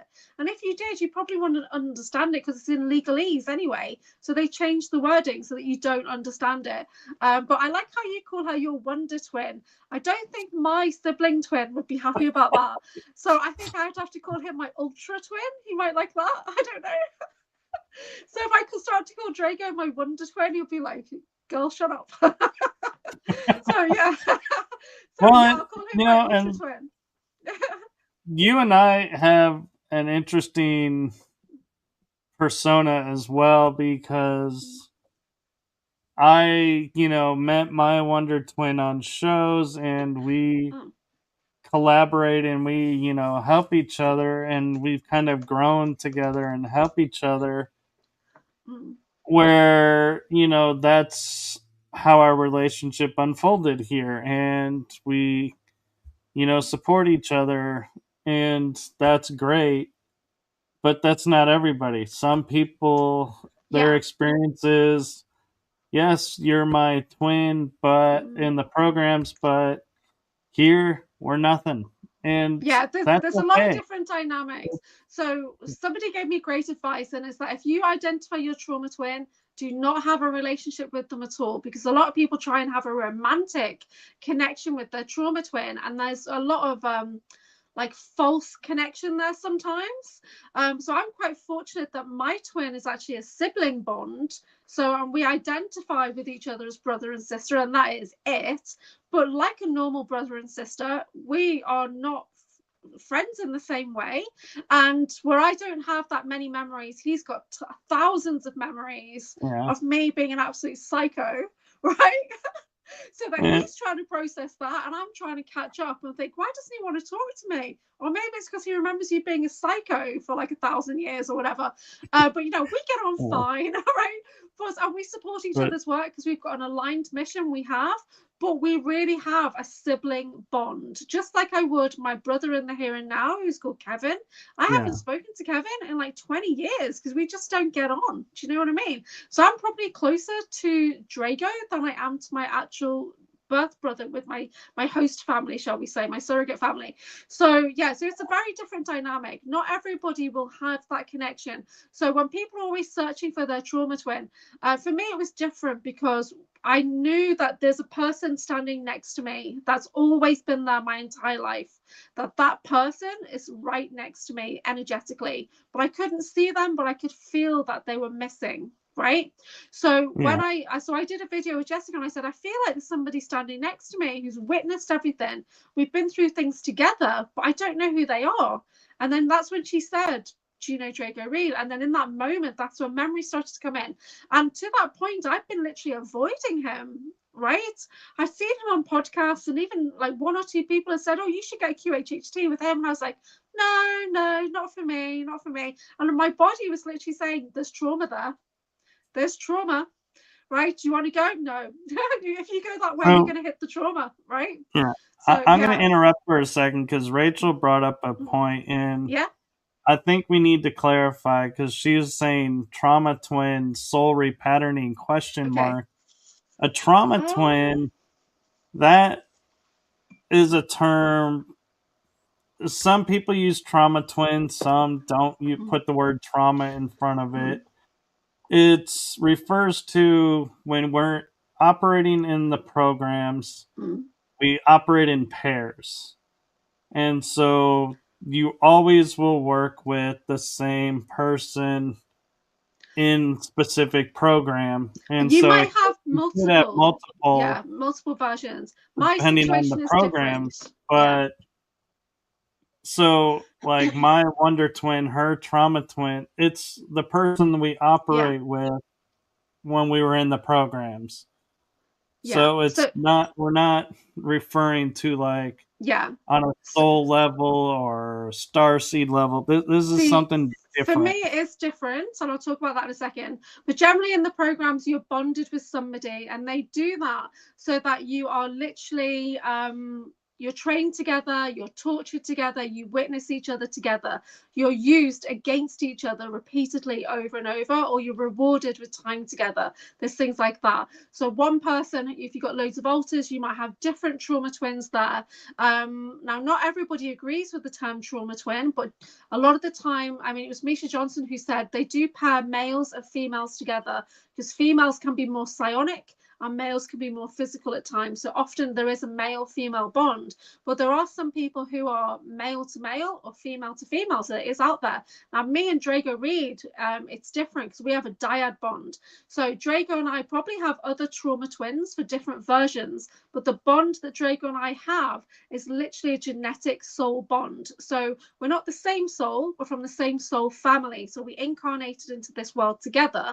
But as we came in, we were literally captured in through the lotus field, and we were put into surrogate eggs. Basically, the same egg was split. So we've got the same genetic base code, and this is quite rare. So we've got the same genetic base code, which was then augmented. So whereas he is like Welsh, Scottish, Celtic, I'm Irish Celtic, yeah, but we've both got Atlantean and Lemurian and things like that. He's got like a native Indian DNA, and I've got like a Canadian DNA in my base code as well. So together we make like a powerhouse of DNA, but we were separated into a male and female for this particular incarnation, and then we were put into surrogate family. So that egg was then taken and placed into bloodline families. Okay, this is where it gets weird. So I'm in the UK, he's in America.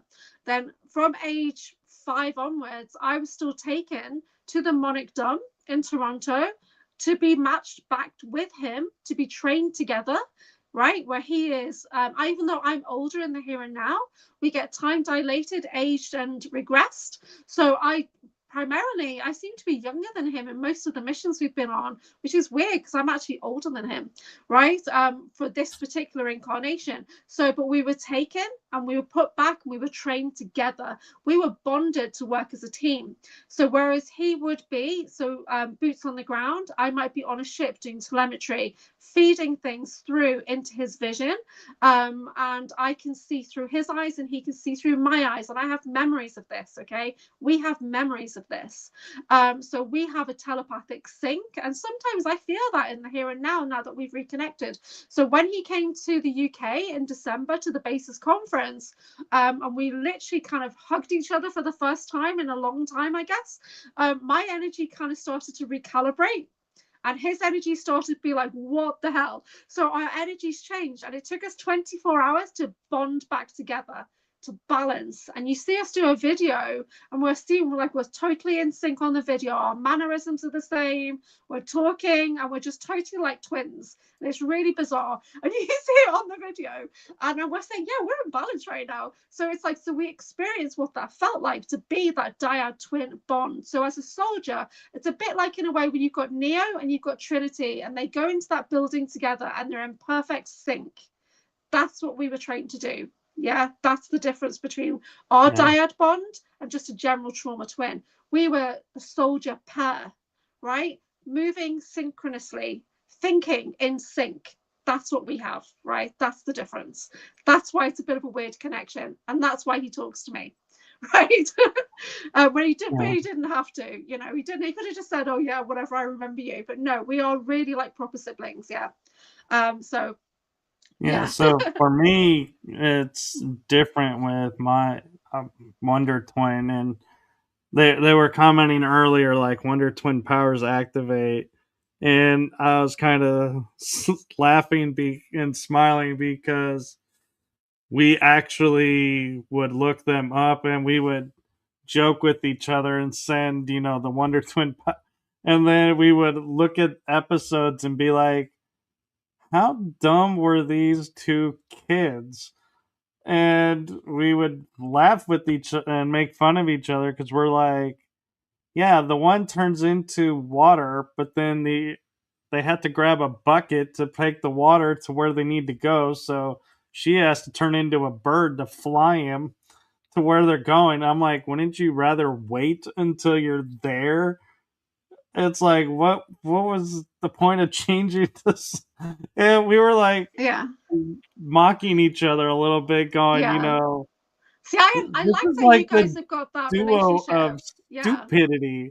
But I was then quite we were jealous like, of that at first. I was, actually, because the bond I have with my my sibling, my dyad, is very different. We're ultra soldiers. That's it. well, Right. but We there are is the soldier. That's the bond but we there have. is a difference though, is we've proven this through things. Is she'll ask me a question and I will answer the question, and I have no idea what we're talking about, but everything I answer, she has already written down from previous experience. Wow. I had no idea about. So she unlocks my memory, and that's where we were like, that's why we say we're Wonder Twins. Is if you ask me about a project on a planet, I'm like, no idea. But if she asks me, then it's like, boom, the information's all there, and then goes away. And so it's like, she's a key to the knowledge. So it's like, she's like my altered twin. So we're like, this is a weird experience that I had. So last year I was about to have a foot surgery, right? It's quite a major surgery, and 2 days before I was meant to go for an MRI, and the evening before my MRI scan, I was listening to a podcast, and it was Dr. Amir and Ileana talking about Drago Reed. Now, he wasn't on it. It was just, he'd asked a question. There was lists of questions. So they were talking about the ship that he has. We talked about he's got this fleet, right? So he actually has 3 alters that are on the same ship, and the main one is called Commander Merrick. And as they were talking about this, Drago had said, why is it when I look into a particular content, I kind of get knocked out for 15 minutes? And I'm potting around, and I'm doing my thing, whatever, and I'm hearing Dr. Amir talking about this ship and about Commander Merrick, and I feel really weird, and I sit down and I literally go offline for 15 minutes. And which is mirroring what had happened to Drago. So when I kind of wake up and think, what the hell just happened? My mind was like a typewriter going, my mind was being scanned by the ship. Okay. right? And I confirm that by connecting to the ship. So I'm scanning into the mainframe of a ship where Drago Reed's alter, Commander Merrick, is the commander of that ship. So I'm thinking, well, similar DNA.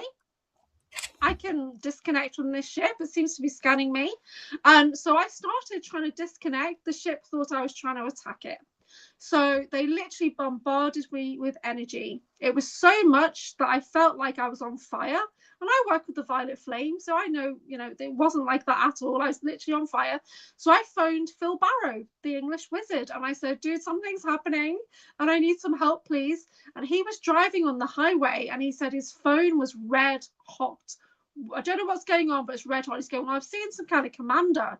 I said, yeah, that's it. That's the guy on the ship who's trying to bombard me with energy because they thought I was attacking the ship. So the ship has basically started doing like countermeasures because I'd connected in unauthorized. So he tried to disconnect me. And I was still getting a lot of energy coming in. So at the time, I was working a lot with David Purcell because we were doing a podcast together at the time. So, and I phoned him up and said, look, I'm really worried here because I feel like it's going to fry my hearing aids, or I'm going to go into that MRI machine and it's going to blow it up, right? Because I'm embodying so much energy right now. And I'm usually a 15 or I'm a 0. I can get to 15, that's fine. But this was like a 30. It's like off the charts, like a 30, right? So, and Dave was saying, my phone is freaking burning my hand. Get yourself outside right now and ground this energy. And I live upstairs. I have an apartment and I just couldn't walk. So I managed to get to my grounding mat and I was dumping energy into the grounding mat. And I started to level up so I could go to sleep. But when I woke up the next morning, it started again. It was scanning my brain. What was actually happening was I was about to go for a surgery. A copy of me was being made on his ship as a backup, right? Because if anything happened to me, potentially something could happen to him because we're synced. So before you go into battle with your twin, Yep. copies are made, right? And stored of your consciousness. Okay, so if anything happened, you could be backed up, replaced, recloned, whatever. So this, I was talking to a friend of mine, and this is what we believe happened. Drago was just like, what are you talking about? But one of my friends and I were thinking, okay, this is the only thing that makes sense.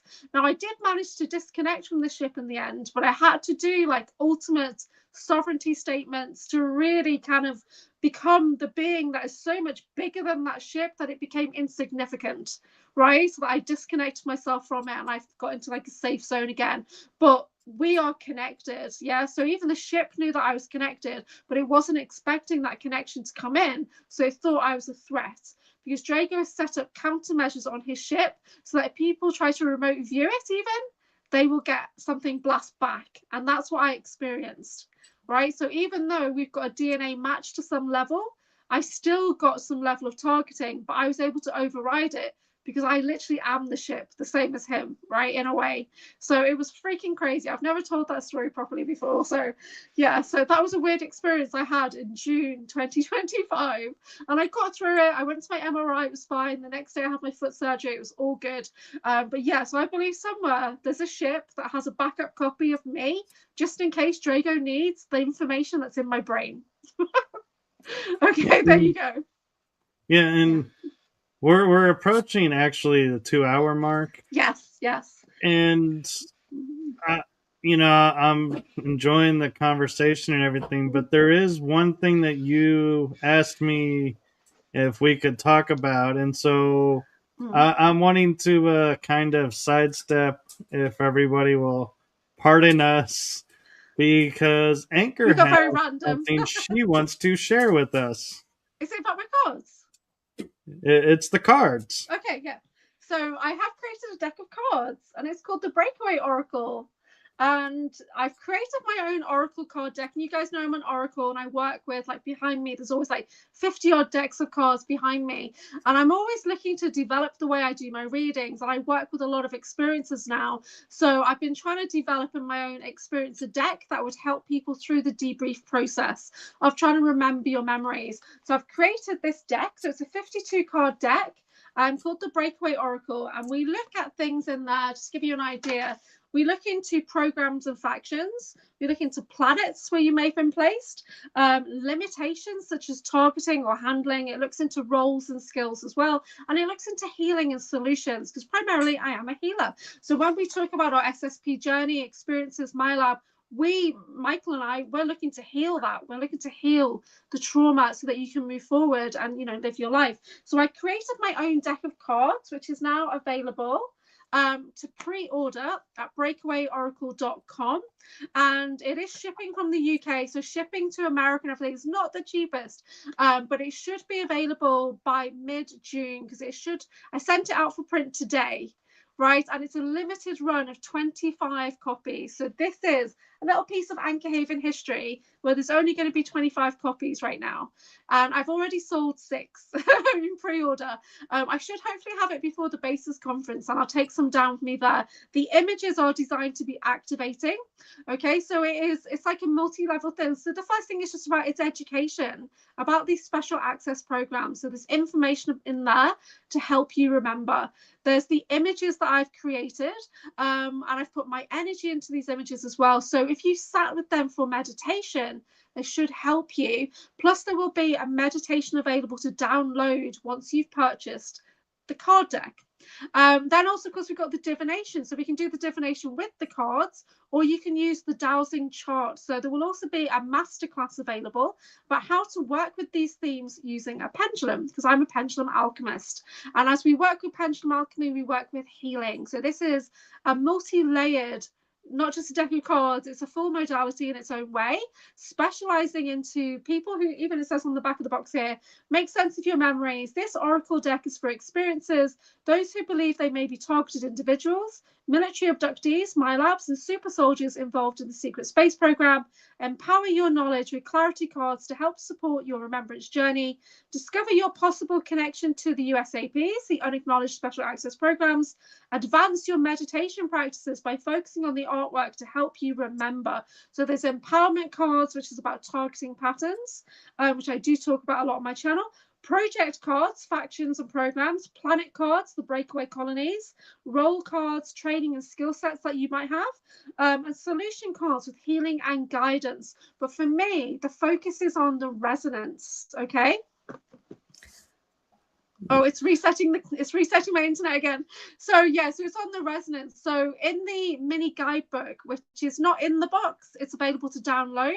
But I'll be working on an expanded book that you can purchase separately. Some people might not be into the cards. They'd rather have the book and work with it that way. We're looking at the resonance check. So how do you know that this applies to you? So a random card might come out. How do you know that this applies to you? So there'll be tips and things in there so that you can do a resonance check. Does this apply to me? You can do a clarity check. What sense does this make, and that kind of thing. So this is what I'm working on for the last couple of months. I have had a collaborator actually, who is the John Whitberg. So we've worked on this together. So he's been an integral part of me developing this deck. So it is the Breakaway Oracle by AnchorHaven at breakawayoracle.com. Okay. So I have an interesting question for you, because you had told me like you have a store in the US and a store in the UK. Do you have plans on making the deck available through the store in the US? Well, the one in the US is the Galactech Fire Store by Sonia. So it's at the moment it's t-shirts and mugs. It's that kind of store. I don't know if I'll be able to get these out into an American store right now, because I'm doing a short order as well. It does make them a bit pricey. Whereas if you're going to put them in stores, then it would be like you've got to do like 1,000 order, to get them into wholesale rates and things like that. Right. But yeah, so I don't know, maybe I just need to ship them over to somebody I know in Texas, and then that person can then ship them out to other people. It'd probably work out more expensive anyway to do that, to send them over to you. I don't know. I was like, I love how this collaboration just took another turn. Hey, it was your idea.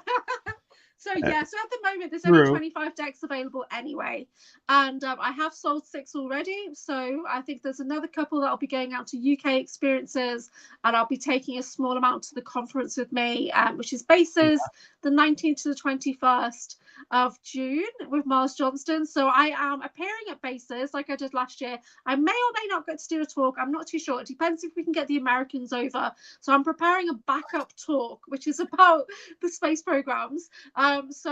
But I will be there. I will be representing UK Super Soldiers. I'll be doing some side podcasts like I did last time, and I'll be there to talk to people about the space programs and everything like I did last time. So yeah, so I am team Bases. So I do the graphics, I do the program, I do consultation with Miles and try and keep him on track. And yeah, and he's not easy to work with at times. But he's very supportive of the work that we do. So yeah, so he is a very interesting chap. So you're actually doing a conference, and then the very next weekend a conference. Yeah, so we've got Gina's conference first, where I'll be doing the presentation online, and then the week after I'll be at Bases in person, and I may get an opportunity to present in person. But to be honest, if I don't have to, then I'm not going to, because it's platform work, and I generally do platform work about crystals and mystical wellness. Talking about the space program when Laura Eisenhower and people like that there, that's probably not for me right now. I'm still, relatively new to talking about these topics. I'm not an expert on these topics. I'm only just starting to bring out tools to help people remember who they are. So that's kind of my focus. Yeah. You do realize you're talking to me, and I've talked to Laura, I've talked to Tony, Brad, Alex, you just did an amazing interview. Emery, Smith, and so don't discount yourself. I can't believe you're talking to Geraldine Orozco. Oh my god, total fangirl crush on Geraldine Orozco. Oh my word. I can't imagine being in her presence. I was amazed when I saw she's on your channel. The lineup of people you've got on your channel is absolutely fantastic. I love the guests you have. So no, I'm honored to be here. Thank you. Yes. Yeah, but what I'm saying is don't discount yourself, because here, we're talking, we started out by saying how we're both on the same level, and that's how we're going to be doing this great collab. Yeah. And then you turn around and say, I can't have these people on my show because I'm not this. And I'm like, oh, no. I have them on, so why can't you have them on? My podcast is a little breakaway debrief podcast. Yeah. So I just try to make mine a friendly space for people to get together. And if people want to use my podcast as like a breakout show where they can build their confidence, then I'm really happy with that. Yeah. So yeah, I have kind of moved a lot into the super soldier stuff, which wasn't my original intention, but my whole work has just gravitated towards that way. And I've really found my place in it. And I just had a thought. Great people in our community. Yeah. I just had a thought. Like I have channeling sessions, or the mediumship readings on my channel to kind of bring a little difference in. And you're saying, how your channel is now off onto this. What if you were to do, and I would come on, and I'm sure other people would love to come on, and we just do a show about disclosure movies, disclosure TV. Yeah. And it's just literally we just talk about TV shows or talk about movies. I wanted to get you on with Aurora and Missy Hill. I think that would be so awesome. Like the 4 of us or whatever getting on with that would be so good. Was that 5 of us? No, it's 4 of us. That would be so good because they know their movies, they know their TV. I can't count. I'm just laughing because you do that, because I've been known to go like this and be like, yeah, and I kind of do the same thing. Yeah. So I'm very visual with some things in my mind. And other things not. A lot of the time it's just black in there. I get my third eye implant activated, and that projects a screen out, which is pretty awesome. That happens quite often now. But yeah. I will say I was loving the fact that in the episode I did before this one, I brought up the movie They Live, Oh and yes, you we and were all right on Jessica it. were like, "They live," and I'm like, Oh my "Yes, I god! know you guys know I'm this." gonna submit that to John Whitberg for review because They Live. I remember when I watched it, and I watched it with my brother here in the UK. My brother's 12 years older than me, and that's what we had in common was movies and Star Trek. He literally raised me on that, right? So I remember watching that movie and just wow. But when you go onto YouTube now and put in They Live, it is absolutely still relevant. Every single piece of that movie is relevant right now. And when was it made? Like 30 years ago, but more than Yeah, I 30 think years ago. it came out in Um, the '80s. right. It's still Roddy relevant and Piper. it kicks ass. That fight Yeah. scene in the alleyway, oh my god, that kicks butt so bad. Yeah. Well, And I still love the scene where he's there, and then he goes like this, and he's like, what are you I'm looking at, like, pal? I totally can see everybody doing that. Yeah, consume, consummate, like eat, yeah, obey. Yeah, honestly, that's literally the world that we're living in right now, and people are starting to recognize it more. But even the Yeah. television, it's patented as a programming device, yeah, a mind control device. It's programs, it's channels, it's yeah. But Ugh, here's the sick. interesting thing, though, that Mm, brings an interesting aspect to it is we can be watching, like, say, for example, watching Star Trek and Battlestar Galactica in the mm, 70s and 80s. And yeah. you're like, hey, this is a really cool space show. Mm, Fast forward, we'll say 20 years, and you're now and like aware of disclosure and everything.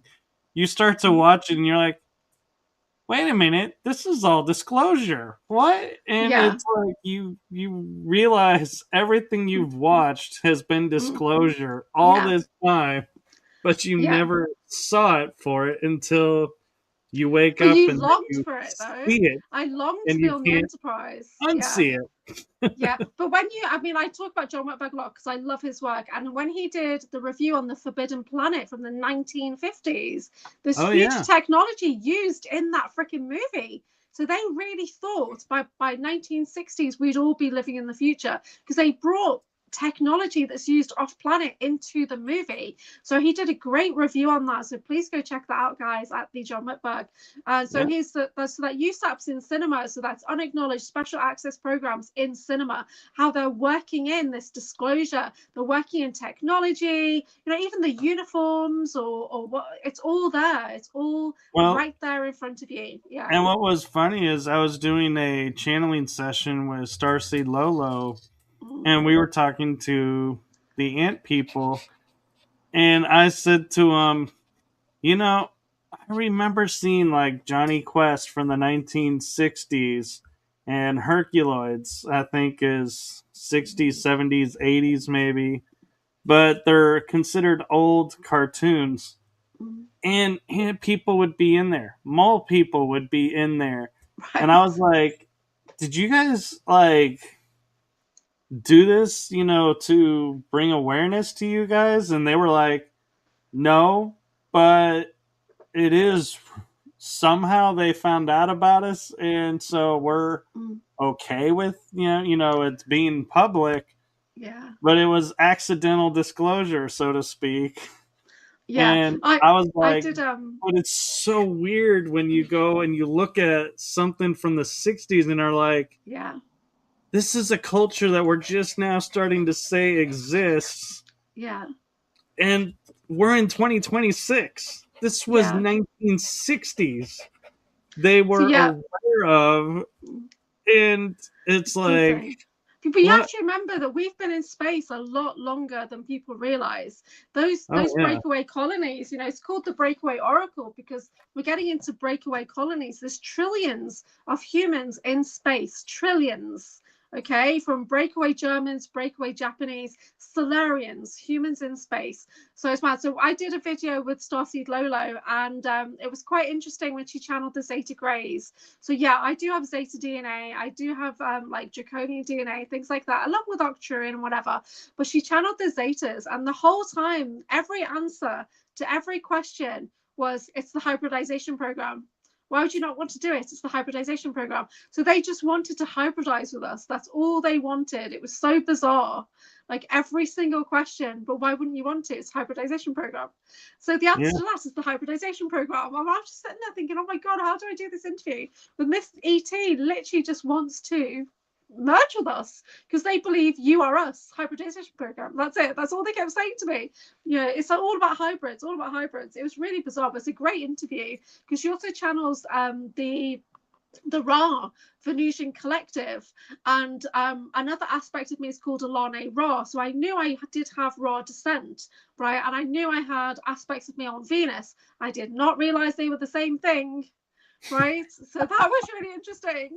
And because there's another person that I'm connected to who's also Ra Venusian collective, and I only found that out after I had that channeling, and I was just like, whoa, that's insane. So we're literally from some kind of lineage of these, you know, these sun gods of Venus or whatever, you know, they want to call themselves. I don't know. But I thought that was amazing. So she's very good. Yeah, I can't wait to get her back on at some point. Yeah. Yeah, this has been so good. Thank you so much. Yeah, you know, and the funny thing about it is, you know, we sit there and we're like, oh, you know, we can, you know, point out to people this and that and all day long, but in reality, everybody can do it. It's just we're more aware because of how much we've been exposed to and learned already that we can help other people to see it. Like, you know, we point out, you know, watching shows that we are like, yeah, this is great for disclosure. Well, chances are you've seen the show, but like we said, you know, you didn't know what you were seeing. So how would you see the disclosure? But until when someone points it out, you can't unsee it. Like an example is you need to rewatch everything now. Once you start to get your memories, you've got to go back and rewatch everything, and you'll start to see it all over again. Right. Yeah. An example of something like that, you know, in simple life terms, is FedEx is a shipping company we have in America. Well, in their logo is an arrow that points to the right. Okay. But if you're not aware of hidden symbolism, you would never see the arrow. But once you see that arrow, you start looking at every sign and going, wait a minute, I now see this. Oh, I now see that. Well, it's like Amazon. It's got an arrow pointing from the A to the Z. Yeah. Right. Actually, and I didn't know that for the longest time. And then I saw it and I was like, okay, I get it. That makes sense. Yeah. Actually, you're half right about that. It's A to the N? It's actually not supposed to be an arrow. What's it meant to be? It's a smiling face because you're supposed to be happy from your order process. Here it was like an arrow. From A to Z. It's you're supposed to be happy you ordered from Amazon from beginning to the end. So they put it from the A to the it ends with M, but the idea is you're supposed to be happy, so it creates a smile. So you're like happy with your purchase. Yeah. One of the things I want to just mention before we finish is that, so a lot of the people I know, like for SSP friends and mentors that I work with, is that they've had memories, either their memories were always there and they never got mind wiped, so they've had years working with the memories, or memories have started to come in over a long period of time. But that didn't happen for me. So I had random memories, but then I got context, and then more and more and more started to come in. And one of my friends said to me, it's unfair in a way. You've only had this short period of time to deal with all of this information, right? So there's a quickening that's happening, is what I'm trying to say. People are waking up faster now. There is a quickening of energy, a bit like in, you know where the quickening comes from. There can be only one, the Highlander. So, but people are downloading faster now. They're remembering faster. But finding the context still takes time. So I mean, I started to get space memories coming in 5 years ago when I was working with a quantum healer here in the UK. Sorry, it's noisy here. And but then he'd say things to me like, "Oh, I see you on this ship, and you're stealing the ship, you're killing everybody." And I'd be like, "But why? Why?" And he didn't have the answer. And then, of course, now I know what the answer is. I'm fucking Kruger, right? And I'm going out and I'm like probably pillaging or I don't know what. And so that makes sense now. I've got some context. So things have started to fall in line. But yeah, people like me, the last year has been very rapid. And the reason it's been so rapid is, yes, it's coming in, but I've also committed to doing daily meditation. Okay. Daily meditation. For me, it's got longer and longer, but it doesn't have to be. It can be short periods of meditation set with intention to try and get yourself into that 0 point so you can access a memory mine, I call it, or get into your Akashic records. So I actually teach Akashic record work on my Saturday groups. I work with a particular card deck, which is called the Akashic Oracle. You can see this, which is by Marina Beach, the Soul Alchemist. So I work with that deck, which gives me a lot of energies. You know, it could be guilt that's coming up, or lack and scarcity, you know, self-worth and deservability, whatever. But this gives me kind of a visual representation to see what energies are impacting your life. So what I do in my Saturday groups is I then take you into a channel journey. So I channel a journey to guide you into the Akashic records, right? So I give you the tools so that you can see how easy it is to get into your Akashic records. So, you know, we portal into that space in a relaxed meditation, fully protected, surrounded by guide team. We walk down a hallway, we see the doorway to your Akashic records, we do a resonance check on that, and then we enter, and I give you specific visuals so that you know it's your Akashic records.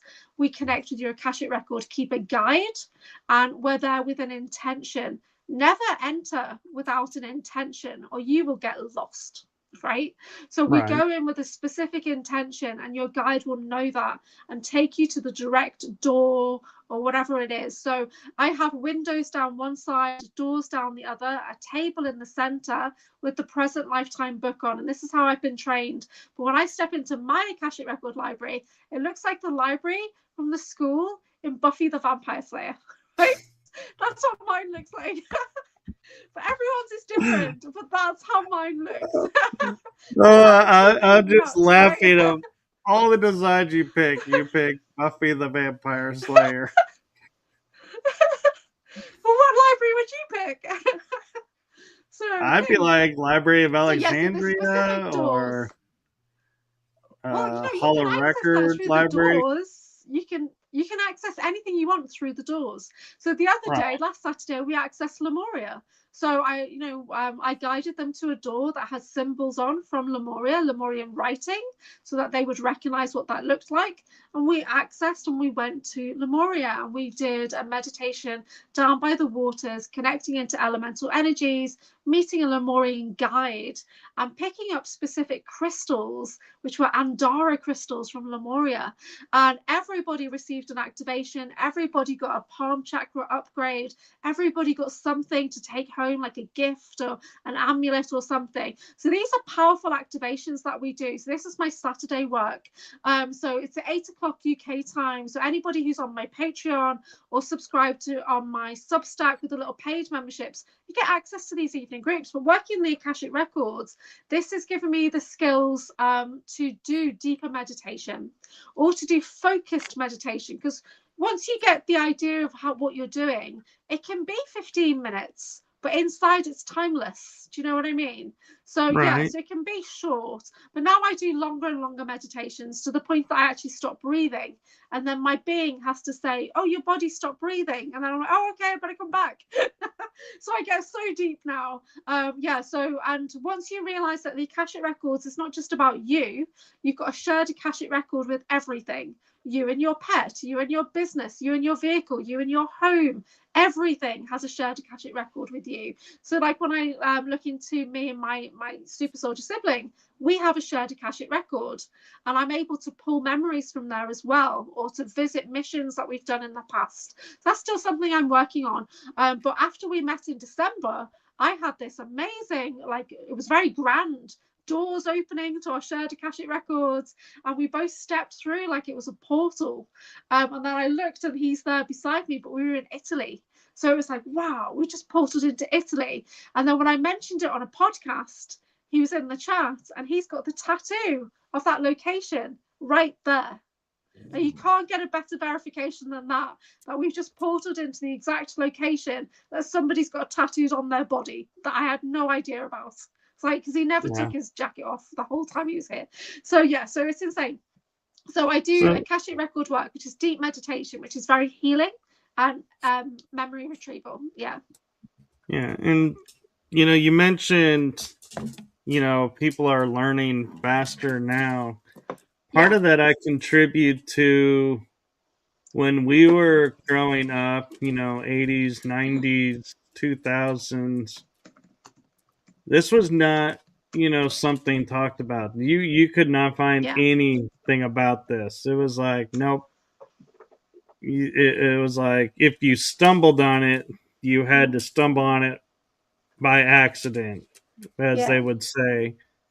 But today, there's like maybe around 100 podcasts about the secret space program. There's website, or Facebook groups designed to it. And so everybody is nowadays has a little bit more access to other people going through it, their experiences, their stories, and more information than we did. And so that, to me, is a small part of why this generation is growing faster in knowledge than we are, is because they're coming on our shoulders of, hey, we share what we can when we can.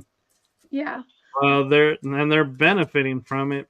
And at the same time, we're benefiting from them watching our stuff. And I know that sounds strange to say, but that's how the time works.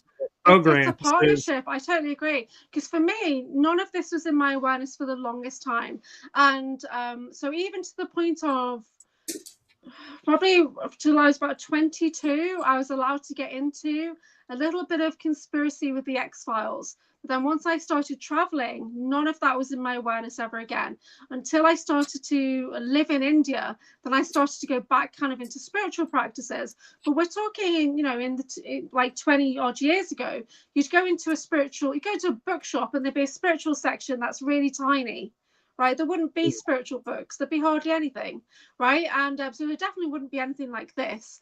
Or if there was, it would be like with random things, And so for a long time, this was not in my awareness, and I do believe that was targeting, but I also believe it was my guides protecting me from doing this work. Because once you start, it's hard to stop, right? And but UK, not many people have this kind of awareness. I don't bump into UK super soldiers very often. I did meet a couple at bases, and there was one that I met at bases in December, and I knew him, and he knew me. And I knew him from South Africa, from a Kruger mercenary mission in South Africa. And up until that point, I did not think that applied to me at all. And I got a vision of us both as mercenaries on a Jeep and in a briefing in South Africa. I've never been to South Africa, so that was blowing my brain. And he'd come up to me and just say, I'd be talking to like visitors, and I said, they'd ask a question about Mars, so I just tell them what I know, and he'd walk up to me and say, yeah, I remember you from Mars, and he'd just walk away, and I'm like, what? So it's so random. So yeah, so UK people are not as open to talk about this kind of stuff as they are in America, right? And I think found all of this because of the Typical Skeptic podcast. And I found Rob because I was doing some training with Indigo Angel at the time to do the J-Steel removals. This is a few years back now. So I did her J-Steel removal course, I did her Gridwork Facilitator course, did her Divine Feminine course and things like that. So that's how I found Rob, because Indigo Angel was on his podcast. And then I started to watch, and then I kind of got into it. And now I'm a moderator, and I love it over there. It's like my second home. But when I look into Australia, where I did live out there for a year, it's the start of my travels, Australia super soldiers are very few and far between because it is dangerous to talk about this stuff out there. They don't have conferences the way we do in the UK and America. And, you know, Chloe Ariel, Soul Sessions, she talks about the level of targeting she gets. And it's literally men in black walking up to her, like following her, like in the car, stopping at the roadside and stopping in cafes and directly coming to her face and saying, "Where are you going? Where are you going?" Hey? Yeah. Same Oh, as in because you're Oz, yeah. talking about Australia. Yeah. Oh, There's yeah. a So we're talking comment about about Asset Australia. Island. Yeah. So Asset Island. Well, if you've not watched the Drago Reed interview, that's on my channel. It's on Rob Khalil's channel as well. Typical Skeptic. So I had a stay at Kangaroo Island on my travel in Australia. So I flew into Brisbane. I did that side of the coast. Then I flew over to Perth. And I worked there for a bit, and I got a camper van, and I did the Nullarbor Trail. So you go all the way across to South Australia, and I was obsessed with Kangaroo Island. I just don't know why, but I really wanted to stay there. So me and my Aussie boyfriend were going to stay there for about 3 weeks is what we planned, because I've been talking about it for weeks. When we got there, we stayed for 5 to 7 days. I can't remember now, but it was a maximum of a week because I had to get off the island.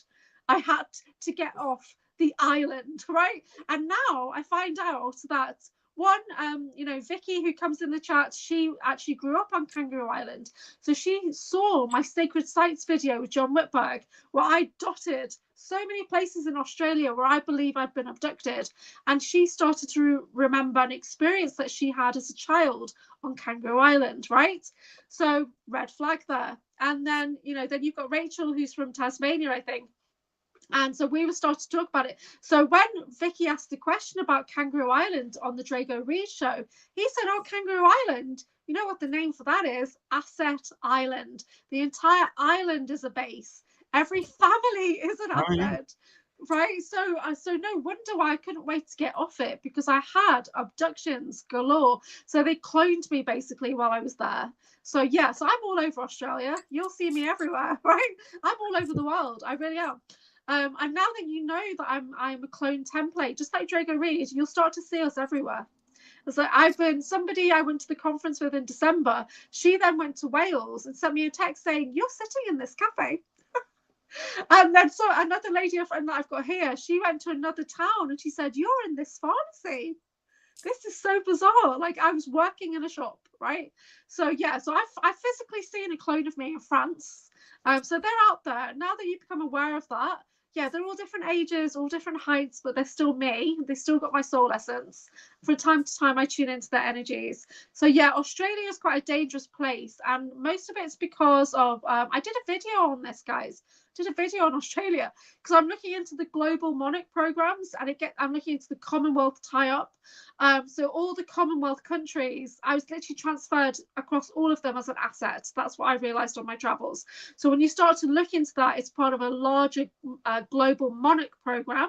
And in Australia, it's about the agricultural programs, everything. It's all really super dodgy. Yeah, all MK Ultra, mind control, asset creation over there in Australia. So so there's probably a lot of Australian assets who are going to start to come forward now. Just like in Canada, tons of Canadian assets are coming forward right now, aren't they? We know a lot of Canadian super soldiers already. Yeah. Anyway, I'll leave it there. And I get excited about I actually have an interesting thought to leave people with. Like you're talking about having aspects everywhere. We all have aspects everywhere. Here's an interesting thought that I'm not saying it's true or not true. I'm just, hypothetically just throwing it out there because, like Rachel's saying, we've all already met them. It's like maybe, but could an alter aspect of you be in a relationship with an alter aspect of me? Possibly, and how weird would that be? I could be living in Texas with you, another version of you on the other side of Texas, because Texas is so big. We might have 3 kids and 2 dogs. Who knows? Yeah, who knows? And then you integrate it. It's like, how awkward would that moment be? Going, wait a minute. Date. What if you went on a double date and it was another version of you? as that. Like, that's weird, right? Yeah, I don't know. I've not thought about that before. Yeah, that's interesting. Here's one that's even more weird is, what if you went on a date with your altar? Yes. What if I turn up on a blind date and it's literally like a clone of my dyad, right? My sibling, or some, because the male version of me is basically Drago Reed. I'm basically the female version of him, right? That's the weird thing about it. We literally are. When you see us sitting side by side, you see that. So yeah, I don't know. That's weird. Well, and I don't like that. we're assuming all our altars are the same gender. We could have female genders, and so. Kat is saying, well, AnchorHaven has been practicing her Texas accent. I sure have. So what was known ages ago as a doppelganger? Yeah. So when I did the Miles radio show 2 weeks ago, and I said doppelganger, he interrupted me very abruptly to talk about clones. Yeah. So people know doppelgangers, don't they? But when you talk about clones, you're crazy, right? I was 10 minutes from running into my doppelganger. Literally. Wow. That's insane. I went into a store and everybody says to me that's working there, "Oh, you're back?" And I was like, "Back? I just got here." And they're like, You weren't here like 10 minutes ago? And I was like, "No." Yeah. And they're like, "Well, then your doppelganger just left." And I was like, "Man, that's pretty close." And yeah, I didn't think they would ever allow our clones to be operating like in neighboring cities, because the odds of running into each other would be. Somebody in my chat earlier today or whenever it was, and they were literally saying that there's loads of clones of them in the same town. So I'm saying that, and I said, well, just the resonance on that would be really disturbing, because when you come in close proximity to another piece of your soul, you feel it, and it's awful. It's uncomfortable. I felt it. It makes you feel sick. I was just thinking about something. Yeah, if you want to know what other versions of me look like, then watch the TV show Orphan Black. So I've literally had all of those hairstyles. I'm not joking. I have. The whole thing is mirrored on me and Drago Reed in the Kruger cloning programs. So you see, I've even had dreadlocks. I've had my hair all of those styles, all of those colors. It's like, it's freaky. That's why I literally said, I think this is based on me. Jessica Morocco was like, yeah, I think so it is. And we checked the files. Yeah, it's based on you. So yes, so it's literally, so I'm the female character, and then Drago is like the male version, like the soldier version, Castor. Yeah. It's based on our archetypes. So it's based on our energy and our experiences. Yeah. So it's messed up, guys. Messed up. Anyway. And with that fun note. This has been great. Thank you so much. My website has now kind of transitioned over to my Patreon, because I couldn't afford to keep my website going, and I wanted to set up my breakaway website. So anchorhaven.co.uk now goes directly to my Patreon, and you can be a free member over there. I've got loads of free resources, but I do have an online energy shop as well. So you can like download affordable Reiki upgrades and, little courses that you can do by yourself, and I'll send attunements over. I've also got bits of my podcast on there, and I've got expanded bios for my guests and things like that on my Patreon. Did I get it right? Compass. Hey? Did I get it right? Yeah. On the screen? Okay. Yeah, I think that's right. Yeah. So my Inner Compass series, that's my debrief series. So there's information on there. So if you believe you're being targeted, if you believe you're a targeted individual, an empowered individual, there's information there. But I have done a few videos with Miles Johnston, so do check out those videos. Why are you laughing? I'm laughing because I just put your web address on and you have it as your name tag. Yeah, it's my name. I was like, I thought, I'm being nice and putting your website up so people can get to it. And then I look and I'm like, but it's fine. It's been up the whole time. With the actual kind of the full web address, and they'd be able to click it. But because you've not put the beginning on, they can't click it. See, moderator tips. Well, yeah. I don't put links in the chat because you're the only one who can. When you close, the chat disappears. It doesn't disappear. It takes time to process, and then it comes back available after a few hours. Yeah. I have never seen, and I went back and looked at a few things. I have never Yeah. seen the chat. Oh, it might be a setting that you've got on there, but chats generally just take a few hours to process, and then it'll be available for people to watch back the video with the live chat at the side. Yeah. But it takes a few hours to process. It's not instant. It doesn't always work for me when I'm in vertical mode on my morning lives. So I'm live pretty much 5 days a week for just our general community wellness check-in, talking about random topics and pulling cards. And I do that most days, like weekdays between 12 and 1 o'clock Eastern. I start that and I keep going for a few hours. So that's my 5 a.m. I'm getting up at 5 a.m. to do that, guys, right? Because I love you. So I'm like, oh, good morning. I brush my face and brush my teeth, and I don't brush my hair, so I'm like, oh, good morning, everybody. I love that little 30-second guilt trip that you threw out there. Love you guys. I will keep showing up if everyone keeps showing up for me. So there you go. I'll keep dragging myself out of bed at 5 a.m. So no, it's a lot of fun. We have tons of fun in our morning lives. They're really, really funny. Yeah. And I read out everything I see in the chat. So you have to be careful what you put in there. And if you don't want it read out, you have to put, do not read this out. Otherwise, I will literally read out the worst things ever. I'm terrible.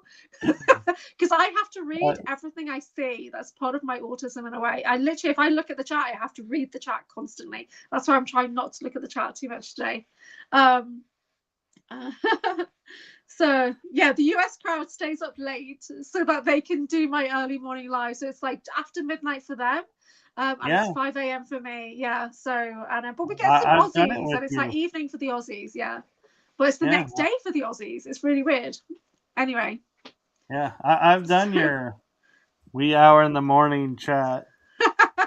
Yeah. In the wee hours. You know why it's in the wee hours? Do you want to know why? Because Robert, typical skeptic, was doing 4 shows a day, and it's the only time I could get on my channel, right? Because it was always clashing with something that he was running, and I'd want to moderate, or like half my guys are his guys. Do you know what I mean? So it was like, so then I managed to find this little sweet spot at 5 a.m. my time, midnight Eastern, or just after, and you know, and it started to work. And we've been doing it for a while now. And we love it. Yeah. Yeah. And we even, just for being funny, one day, the first time you were on my show, and then we signed off, and then a couple hours later, I was on your show. Yeah. We had like a 36-hour like just going around on each other's shows. That was so funny. You know what's bad though, because you've got that intro, I have to cut it out of the recording or I get copyright strikes.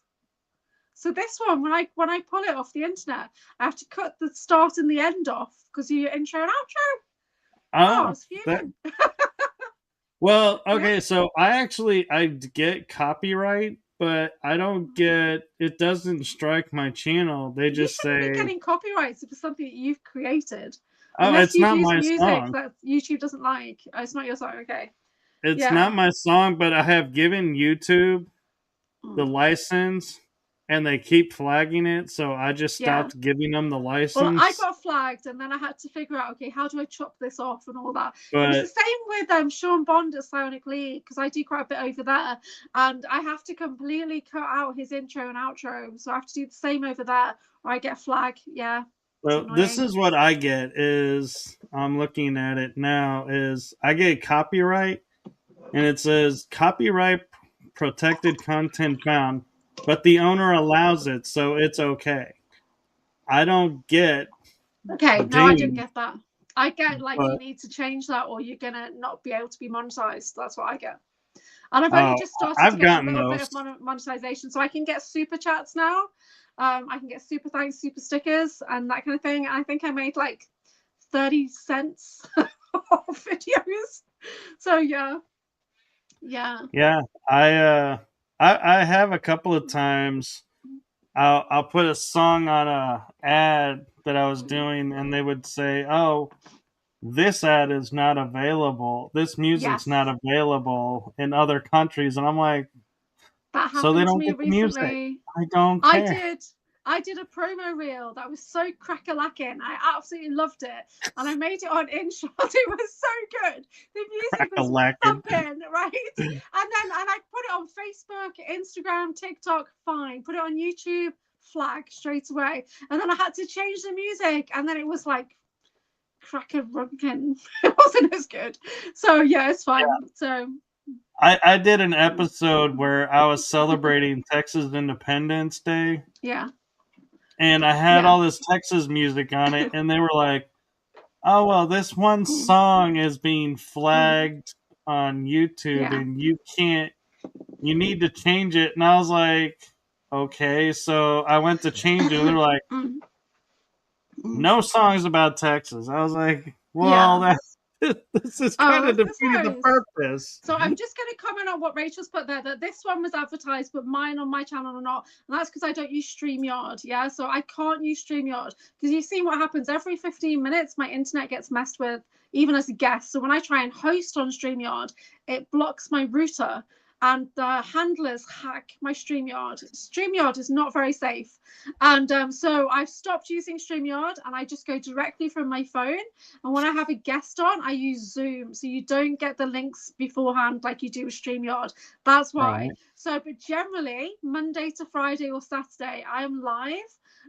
Which would be between 5 and 6 a.m. I'm generally live Monday to Saturday morning, and Sunday I do have a rest on a Sunday. But I've got quite a few podcasts coming up this week. I've still got another 3 podcasts to do this week, I think, and I've got a couple next week, but I'm going to ease off for a week or so.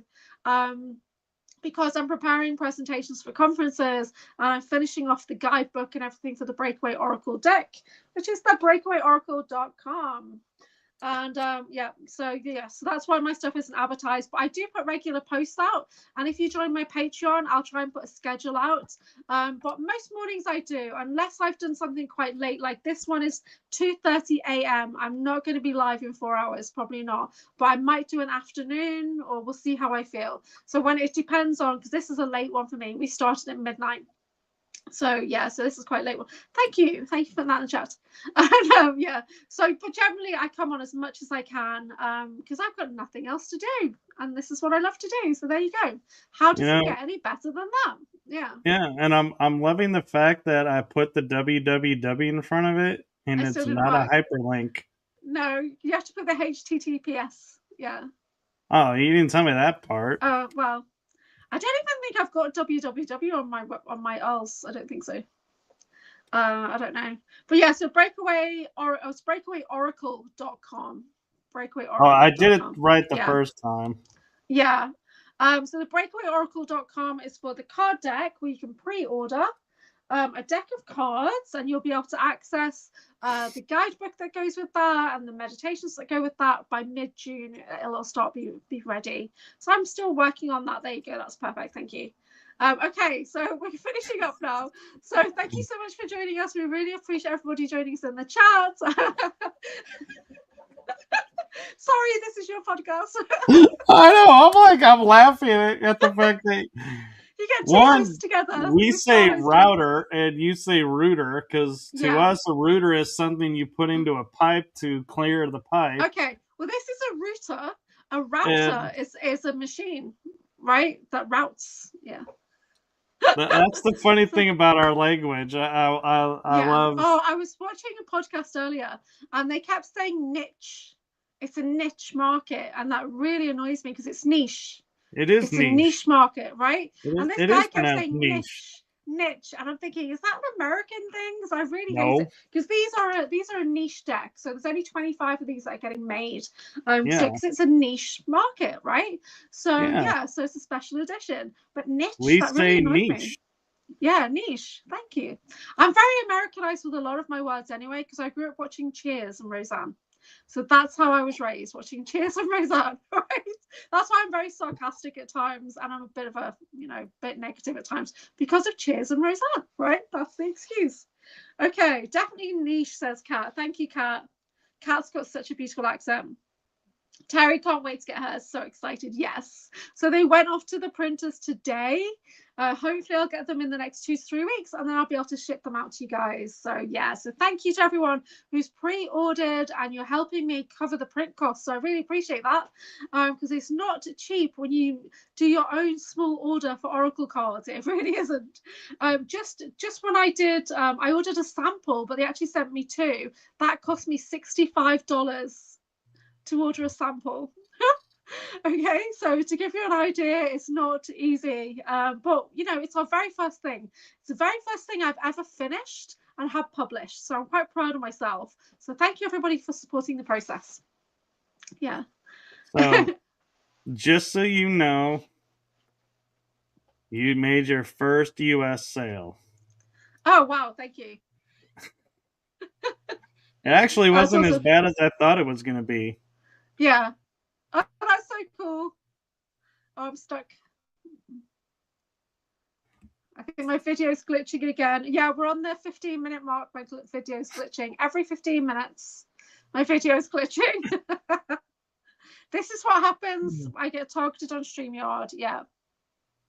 So that's really cool. Thank you so much for purchasing my Oracle deck. Yeah, you're welcome. It's on my end. I get a lot of targeting over here. I'm okay on Zoom generally because it's got extra encryption. Yeah. But it's just Terry. Yeah, there we go.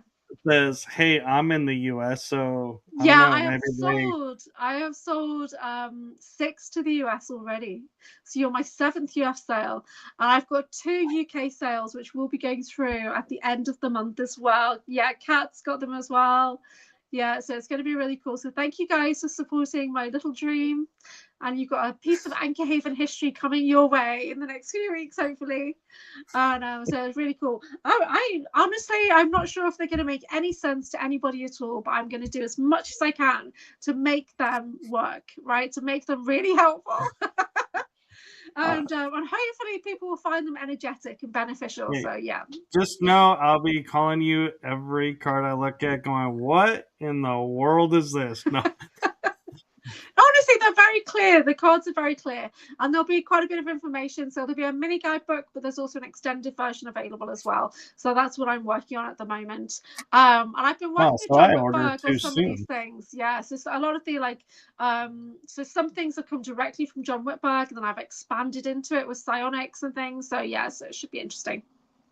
So I actually jumped the gun and ordered too soon. I could have got the extended version. Well, it's the book that's going to come out separately. That's the extended version. So that'll go onto Amazon eventually when I finish that. But to go with this one, there'll be a PDF that you can download, which is like a mini guidebook. And then there'll be other accessories that you can download as well, which would be like charts and things like that. Yeah, for divination and alchemy. So why are you laughing? No, I'm laughing because I'm picturing it's going to be like most apps where, now that you bought the deck, it's $5 for this, $5 for that, $3 for this. No, you'll get plenty. You'll get a lot of bonuses with the deck, right? Yeah. So I'm not that bad. Come on, I tried to make everything as affordable as I possibly can. That's why I was laughing. I knew it wouldn't be you, but I was laughing at you totally could be doing that if you're not. If it takes off, this is the first edition. If it takes off, the second edition might be $300, and it might be gold plated or something. I don't know.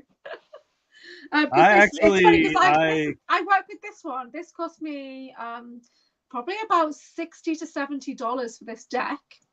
And when I got the Misha Johnston Experiencer cards, the cost of the cards were about $30, and the cost of shipping was like $30, right? So to get things over from like the US, UK, vice versa, it's quite pricey. So yeah, so it's tricky. But they're pretty good. So I still work with them all the time, and I'll probably merge the 2 decks, to be honest. But wait, there's more steak knives. I don't get that. That sounds funny. I'm very literal. Yes. There's more steak knives. Yeah. So we're finishing up now, guys. Thank you so much for joining us. This has been a really good, fun show. I hope you've enjoyed it. And I will put this on my channel when I get the recording tomorrow. And I will put that on my videos.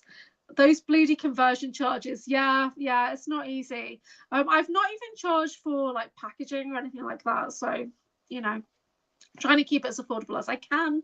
Unfortunately, people who are like in Australia, I think that'll probably work out more, but I'll cover the cost on that. Do you know what I mean? It's like, I just want to get it out there, this first one, and then we'll see if it's any good. And then maybe I'll do a second edition, which will have some different things in that you could put into both decks, merge them together. Yeah, I don't know. All right. So it is 2:35 a.m. here in the United Kingdom. I'm AnchorHaven. Thank you so much, Michael Kopf. I was trying to get accommodated for the last second because we were making it sound like the sales pitch, but the end you get. So I was going to leave you with this for a limited time only. Get it for. Well, it's actually very, very affordable because it's only £22 the deck, and then you've got the shipping. So I've really tried to make it as affordable as I can, and you're getting bonus pendulum class, pendulum charts. You're getting like so much bonus to go with it. Yeah, it's going to be really cool. Bonus meditation.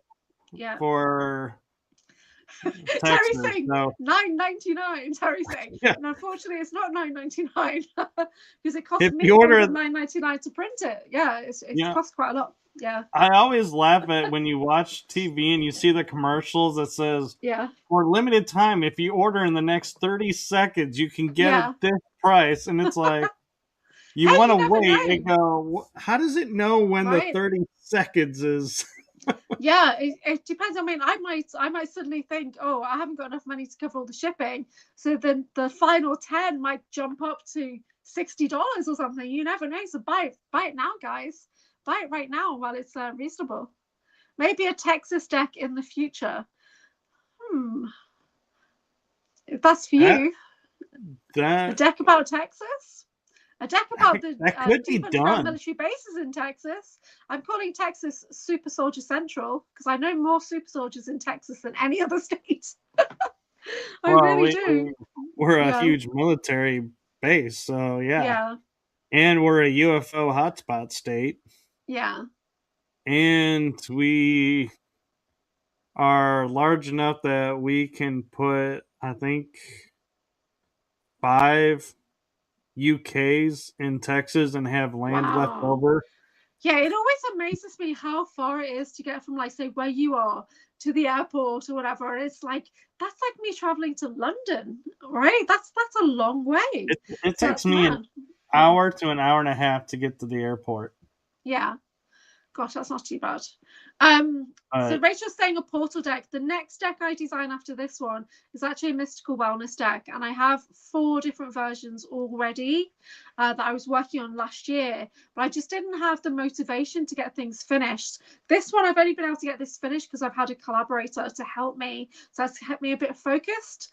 And because I have terrible ADHD, and I've got demand avoidance, pathological demand avoidance. You can say, this needs to be done right now. And I'll go, sorry, I need to go for a nap. Right? And that's it. And I'm gone, So, yeah, so I am working on more card decks. But the next one is either going to be mystical wellness, or it's going to be some kind of quest. It's a quest. Yeah, a journey of some kind. So I'm excited. What are you typing now? You'll see. Elemental decks, including Avatar states. It said next deck available for the next 10 seconds. Yeah. Honestly, this one already is an elemental deck. So there's parts in this that are elemental. Oh, no. Yeah, so I was meaning like. No, I was meaning a deck for fire, a deck for earth, a deck for water. Maybe. Well, in this, there is a card that's for earth, air, fire, water, and storm. Yeah, right? But I mean the entire deck. Yeah. It's like. The Avatar movie. I was thinking of the Avatar movie. Each nation having a deck. Okay, let's not put all our ideas out there on the recording. Let's keep them private, right? Right. Honestly, make your moves in silence. Yeah, because you never know who's watching. I get terrible targeting from other podcasters in the community, and this has been going on since January. And it's not even directly at me, it's at somebody else. Do you know what I mean? So Drake and I touched on that on the video the other day. It's still actively going on. I'm still being surveilled constantly, bombarded with energy, and it's nothing to do with me even. So yeah, And Hey, this has now officially become my longest episode has in it? 4 years. This is my longest episode. Woo, that's great. Okay, so we're gonna finish up now because it's 2:40 a.m. And so thank you so much for joining us. And Michael is gonna press. I love how you're doing an Irish goodbye, and I'm like, I'm What's just an Irish waiting. goodbye? An Irish goodbye, so that is where you say goodbye, and then you continue your conversation, and then you say goodbye, and you continue your conversation, and you say goodbye. Irish. Yeah, And it's like 5 later, it's like, finally, it's really the goodbye. Okay, this is the final kiss goodnight. Right? The long kiss goodnight. There you go. Movie references for you. Okay. All right. Well, thank you all for joining us, and thank you for going on this day of disclosure journey with me. And I cannot believe going on almost 2 3/4 hours with you after doing an hour and a half, almost 2 hours before. Yeah. It's like, wow, that. Yeah. 2 big shows back to back, and I just Cats put Marathon Haven. I do have a friend that this is the Marathon Haven, yeah, no joke, but I do have a friend that he every once in a while will do 24 hours straight where he gets moderators to help host, and he will do guests every 2 hours, and we should do that. Yeah, I think Rob was going to do that at one point. He was going to have a really, really long. The most we ever did was 5 hours, and it was a Halloween show. It was an absolute shit show. It was just insane. It was fighting. There was drama. It was so bad. And then Rob was falling asleep, and I was on camera, and I was like ending it like I'm doing now. I was literally, okay, would you like to tell everyone how they can find you? And the guests were like, oh. So I was just like, yeah. So that was 5 hours, maybe more than 5 hours. Whoa, it was bad. Yeah, because there was drama. Yeah, there was fighting. The longest I've been online is 7 hours because I was doing a live investigation of a battleship, and so it was like we were doing a TV show as I was sitting here in my house watching them prepare, and then they were given their instructions, and then they would go off and investigate. And I finally ended up saying goodnight. And when I looked at the time for the recording, it was like 7 hours. I was like, wow. Oh my God, how did I sit in a chair for 7 hours? The longest I did was the Gina Virginia Casella conference, moderating for what felt like 10 hours. Was it 10 hours?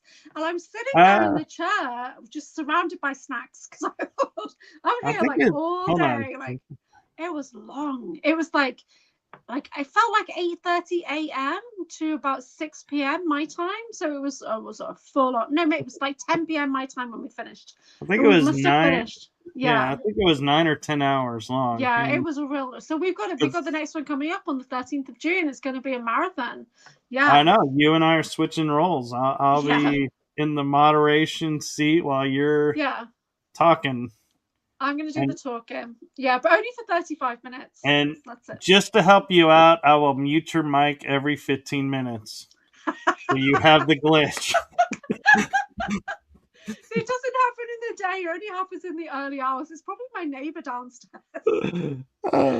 Could you imagine Gina's face, though? If I was like, mute, unmute, mute, unmute.